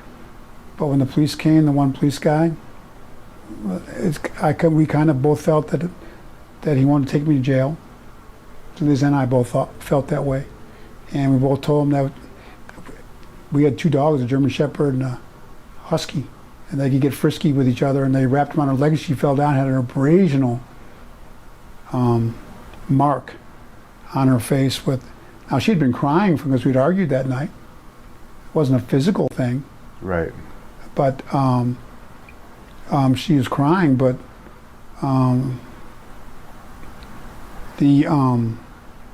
even the officers were there that night when they came out, and the guy cuffed me. They're all like, well, this is one of those calls from a nosy neighbor, and we'll be out of here in a few minutes. There's probably a dozen cops outside, and the cop station was right down the street, and they were all hanging out at Lex Luger's place. So, so we were both Liz and I were both shocked. You were extremely famous at that point too. Yeah, so. and I was almost 24 years of marriage, and believe me, I was not at the time, the way things went down. My kids, and especially my wife, they were no big fan of mine at the time, to put it mildly, and rightly so. Right. And even they were like, on the domestic disturbance thing, they were like, my gosh, Dad, you're a mess right now. We hate your guts, but they know 24 plus years of relationship, never any sign or a hint of that kind of thing. Right. So it would have been, so out of character for me. Even they're like, you're a lot of things, but not that. Was what came off even my ex-wife. But it happened. It was a tumultuous time. A lot of drama goes on when you're making bad decisions in life. Things go downhill. They can go down quickly. So that's all part. It's kind of wrapped into all the horrible things that happened in a very, very tragic time. Because she passed away not too much long after that. And actually, that's where they dropped the charges. I don't know about forensics, but apparently, when they checked her out, Cobb County, I was on their radar, where this all happened outside of Atlanta. And I guess what my lawyer told me was that when they did the autopsy, the guy, I don't know, who does the forensics, said that was an abrasional type injury. That wasn't a impact like kind of injury. Right. And which confirmed what we had both told him, the officer, that had happened. Yeah. At the scene, but he arrested me anyways. But once you're arrested, you're arrested. So, and they dropped the charges based on, it was what my lawyer told me. Because I don't think Cobb County would have dropped any charges against me at the time. They had me on 17, I think, felony counts on drugs, because the amount of drugs I had at my place at the time. Was that for selling, or was that you consumed a lot? It was my stash. I just re-upped my stash, I called it. I didn't want to buy drugs on a weekly basis, so I'd buy a 6-month supply or a year's supply at once, because I had the money to do it, the wherewithal. So I just bought a bunch of stuff. And what was it exactly that Miss Elizabeth had taken that night? I never got saw a toxicology report. I wouldn't be. It was alcohol and a couple different pills. I mean, she seemed fine that night. We were watching movies together, and she was standing in the microwave next to me 1 minute. I took her food over to her and was heating mine up in the microwave. The next minute, she wasn't responding or breathing. Wow. I was total shock. And you were probably on pills at that time too, so you were probably... Yeah, I mean, I wasn't I was making food, and I wasn't I had messed up a lot back then. I wasn't really messed up. Yeah. It didn't seem like she was all that messed up at the time. So it was a shock. I was like, when she didn't respond, I just immediately dialed 911, and they were there within, it seemed like a minute and a half, because they were right down the street, like I told you. Yeah. And they were there, and when they worked on her and ran her out the ambulance, I said, this isn't good. But at the same time, I thought, well, they got her now. She's going to make it. That's what went through my mind. Didn't find out till later what happened. that she didn't make it.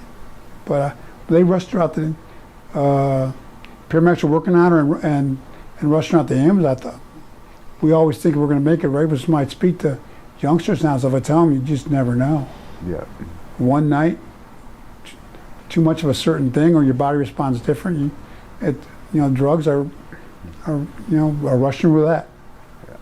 And that very, very sad. That didn't actually clean you up then either, did it? You still had to go through a few years of. No, it got worse for me, for sure. What was the lowest point of that whole period in your life? Obviously, her passing has to be up there. That was a low point in the jail cell at the time. The only time I actually thought of taking my own life. I thought maybe if I got on top of a cement barrier, I was in an ISO cell. Put my hands behind my back and fell head first because it was all cement down below. I might be able to take myself out. Thankfully, I didn't do that, but I thought about it. That was a low point. And find out what happened with Liz and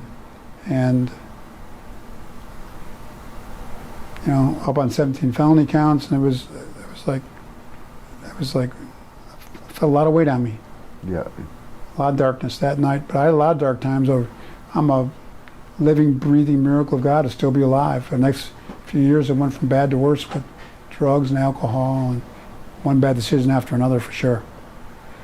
And it was religion and treatment that ultimately got you over that, from what I understand. Treatment helped, but it didn't work right away for me. It was definitely on April 23rd of 06 when I met Jesus, and I had a road to Damascus experience, and he rescued me. He delivered me. Over a period of a couple of years, he gave me delivery from all drugs and alcohol, and I've been clean ever since, and my health is great, and I'm very thankful for that. What was different about that particular experience you had from being an atheist all your life to others? Because I'm sure you've had some religious interactions prior to that. Some, but like I said, I was an atheist most of my adult life, and it was, people ask me what was the biggest difference before April 20th of 06, April 23rd of 06, and after, or just a peace that surpasses all understanding. I talk about that I never had, no matter how much money, fame. I always thought that there had to be more. I always chased the creation rather than the creator, not realizing that the thing missing in my life was a relationship with the creator of all things, and that's God. So once I had that relationship secured with him through Jesus for what he did at the cross, I had an immediate peace, and then a respect for my body. That's part of God's creation, and just that's what's real key for me. I really can't take the credit of God turning my life around. Do you think the reason why you're not yet in the WWE Hall of Fame could possibly be because of animosity from that Nitro? I'm with the ambassador program now, so if there was animosity, I don't think I'd be an ambassador for WWE. So I don't know. It'd be a real honor if I ever get in. Someday, there's a lot of great wrestlers that aren't in there yet. So someday I ever get it, it'd be great. If I don't, I don't. But it'd be a real honor if I ever do, of course. Now, there's not a lot of time left, but I am going to ask you some fan questions. Okay. We may have to do a part 2 down the road since you're not too far from me, and there's still a lot we didn't cover in this interview. That'd be great, Devin. I'll pop in some fan questions now. If UFC was an option in the 80s, would you have considered that as a career? No. I wouldn't want to get beat up for real. We took enough beating in wrestling with bumps in the ring. I wouldn't want to get beat up for real for a living. I don't think I would have been interested. But it wasn't as big then as it is now. No. But that would have been more for guys like the Steiner brothers or Dr. Death, or some of the guys had that real. I was a football player. I wasn't a shooter. It would have been more, I think, an option for the wrestling guys, like those guys, rather than somebody like me. Who was the hardest opponent to torture rack? Surprisingly, some of the bigger guys, like I had Big Show up in the rack. He wasn't difficult at all. Of course, he helped a lot. People think it's the biggest guys, but sometimes the shorter, heavier guys were harder to get up. One of the guys was Joey Baggs, one of the guys I used to work with on TV a lot. He was shorter and heavier and bottom heavy, so he was difficult to get up. And I had one guy, I wrestled live on TV one time that, I'm not recalling his name right now, but he was difficult to get up. So, and you'd be surprised, some of the bigger guys were easier to get because they were a little taller. So the distance was shorter. A matter of physics, sort of. What was your all-time favorite match? Wow. That would be hard to pick. I had a lot of great matches I worked with every top guy in the business. That's a great question. I think my first world title match I had with Rick Naitch in Baltimore was very memorable. The world title. Crowd response, I really remember that. My first match with Bret Hart was up in Winnipeg, Canada, house show. I always remember that match. We clicked right away, both in the ring and personally. My match with Hogan in Detroit when we switched the title, that was huge. Man, there's so many. I wrestled almost 5,000 matches, so I get asked the question a lot. It's a good question, but it's really hard to say to just pick one match. Did you enjoy being a heel or a face more? There was a tag match against the Steiners in a pay-per-view we had one time, Sting and I, because we were all such good friends. Yeah. We had a really good match, and it felt really good afterwards. That was another match that really stands out to all four of us, really. Did you prefer being heel or face? I enjoyed both. I think it was easier to be a heel, because I always felt it was easier to get people ticked off at you than it is to get them to love you. So as a behind the scenes, I felt that it was easier and a little more fun to be a heel and trying to make people love you. But I enjoyed both. Who would you ideally want to induct you into the WWE Hall of Fame if you were inducted? That's a good question. There's a lot of guys, but probably if he would do it, definitely Stinger would be I think a great choice. It would mean a lot to both of us, really. Do you still follow wrestling? I do, definitely. Any favorites? Gosh, these guys are so talented now. My gosh, these guys do stuff that I never dreamed of. They're so athletic and they look great. And their costuming and there's so many good ones now. Obviously, John Cena's had a great career. Not many guys left in my generation, but there's so many good young talents now. That'd be really difficult to pick just one. Do you have any stories about Haku Ming, also known as Ming? Great guy. We loved having him around, and he was like a bodyguard when we go out. I've heard a lot of stories about him. I worked with him. We got along great, and he was a joy to work with. But I've heard probably the same stories everybody else has, that they called it the goozle, where you grab guys by the throat and they like go unconscious. It's for real. I've heard a lot of unbelievable stories about that. Thankfully, he never did it to me for real. Where you grab guys by the throat, unbelievable. What a man's man, for sure. What's your opinion on Dusty Rhodes? He was a real mentor, and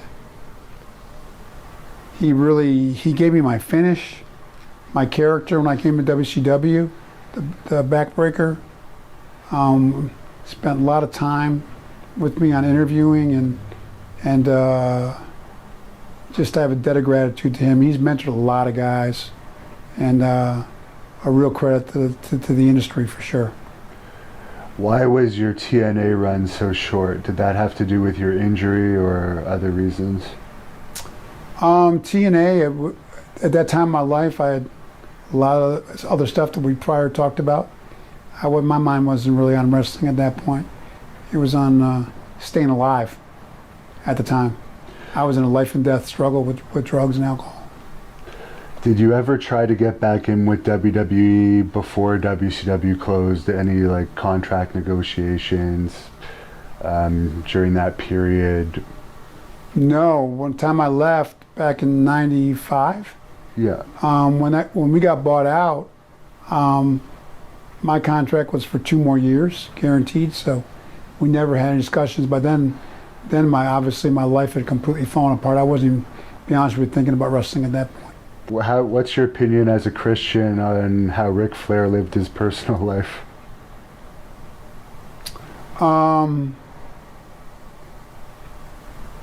I love Nate, and he's one of the most dynamic, charismatic guys I've ever been around. And you know, Sting and I and Nikita and the guys that are believers now in the business that love Nate to death, we're always hopeful and prayerful. We always say to each other, man, if we could get Nate over to our side, what a testimony. We call it a testimony, which means our story of what we once were and did to what we are now because of Jesus. We're always like, man, if we could. So we're all still very prayerful. We all still love Nate for just who he is, and we love him just the way he is. But we'd love to see him come over to our side for sure. What a testimony that man would have. Wow. And well, he could win a lot of people to Christ. He's got the gift, right? That's for sure. Imagine those interview skills being used for the kingdom. My gosh. The preachers and pastors are the Be best. The next Billy Graham. Guys. Yeah, exactly. We'd love to have Rick on our side. Without a in that regard, we're all on the same side. But I mean, in that regard, we'd love to have Rick on board. Come on, Rick. And this is another question. As a Christian, what do you think of transgender wrestling now that they're doing in this new All Elite Wrestling company? You know, I haven't even heard of that. What is that? Men dressed up as females, wrestling as females against females. You know, I look at TV and wrestling as an entertainment business. So, I mean, I don't have I'm not like a legalistic, like hit people over the head with the Bible. I know that they try to always mirror wrestling with our current times and what's going on in the world. So that stuff's going on in the world. So I understand. And they're out to draw money and get television ratings. So I understand where they're coming from with that kind of stuff, if that makes sense. Doesn't mean I would definitely necessarily condone that myself, but I mean, I understand where they're coming from. Favorite TV show? Wow. Favorite TV show? I would have to say right now, it would be, now that I'm here with the precious opportunity of hanging out with my mom the last few years and hanging out together, my 86-year-old mom, she beats me most of the time because she's a wordsmith and like a straight A student all the way through high school and college. But Wheel of Fortune. Oh, interesting. Hey, Pat. Hey, Vanna. You ever see this? Oh, yeah. We love Wheel of Fortune. Wow. I wouldn't have expected that. Oh, yeah. What happened with Main Event Fitness? Sting sold out a partnership a few years before me. Then I sold out to my other 2 partners that I had a few years after that. And it was a business that I'm not sure what they did with that after that. That was up to them, obviously. What's your favorite Horseman road story? Wow, that would be impossible to zero in on. My gosh. I'd have to think about that one. Nothing. We had so much fun together. Town that you got the biggest pops in? Wow. Baltimore was always a good town for me. That's the first one that pops into my head. Being on the cover of the WWE magazine with Michael Jordan, what was that all about? Oh, that was cool. I was at a conference with like top athletes from every sports endeavor, and for pro wrestling I was chosen, and I got to hang out with all those guys for a weekend and play golf together, and we did a bunch of photos in front of the Magic Kingdom Castle. It was down at Disney World, so it was a great weekend, and loved hanging out with those guys, and sure makes for a memorable wrestling magazine cover for sure. And fans, this is going to be the last question I'm asking because I'm out of time here with Lex, but we covered a lot of what you're asking in the full interview, which will be posted in high quality. But the last fan question I'll ask is, what was your favorite wrestling run? Could be in any company. I'd have to say 3 phases. Obviously, the run with the 4 Horsemen really stands out as a highlight, that whole period. And it was all new then, so that's very special. Lex Express was an incredible experience. Partnering with Davey Boy was huge as tag team. And then obviously the whole Nitro experience and the world title win with Hogan live on TV. It was another big, but that Monday Nitro experience as a whole was, so really my whole 15-year career, I felt like, I said earlier in the interview, like the 4th of July fireworks. It all was, the wrestling aspect of my life was amazing, and I'm very thankful for that. And look back with many, many fond, cherished memories, for sure. And if fans want to follow you, you're on Twitter at Genuine Lex Luger. That's the only thing I'm on. Anything else there is not me, but it's at Genuine Lex Luger. And anything you want to close this off with? As I said, I think we're going to need a part 2 because we only really scratched the surface. But is there any message that you would like to leave the fans with to close this interview off?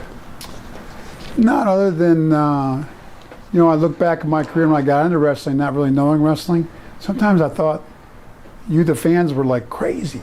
But then I realized that wrestling was so unique. We had every socioeconomic, ethnic, racial, the diversity of wrestling fans, and we all, between the guys who wrestle and the fans, I see now, in hindsight, sometimes in the moment you don't realize it, but it's really hit me what a special family we are. And when I go to interact with the fans now, there's so much love, and it really does, we feel like we're a family when I see the guys and the fans, and I don't think there's anything like wrestling, and I just want to let the fans know I love them. I love when I get to see them when I'm out and about, and it's a really special, pro wrestling is very, very special, very dear, and then the fans are, and the guys. It's hard to describe even really, it's really special.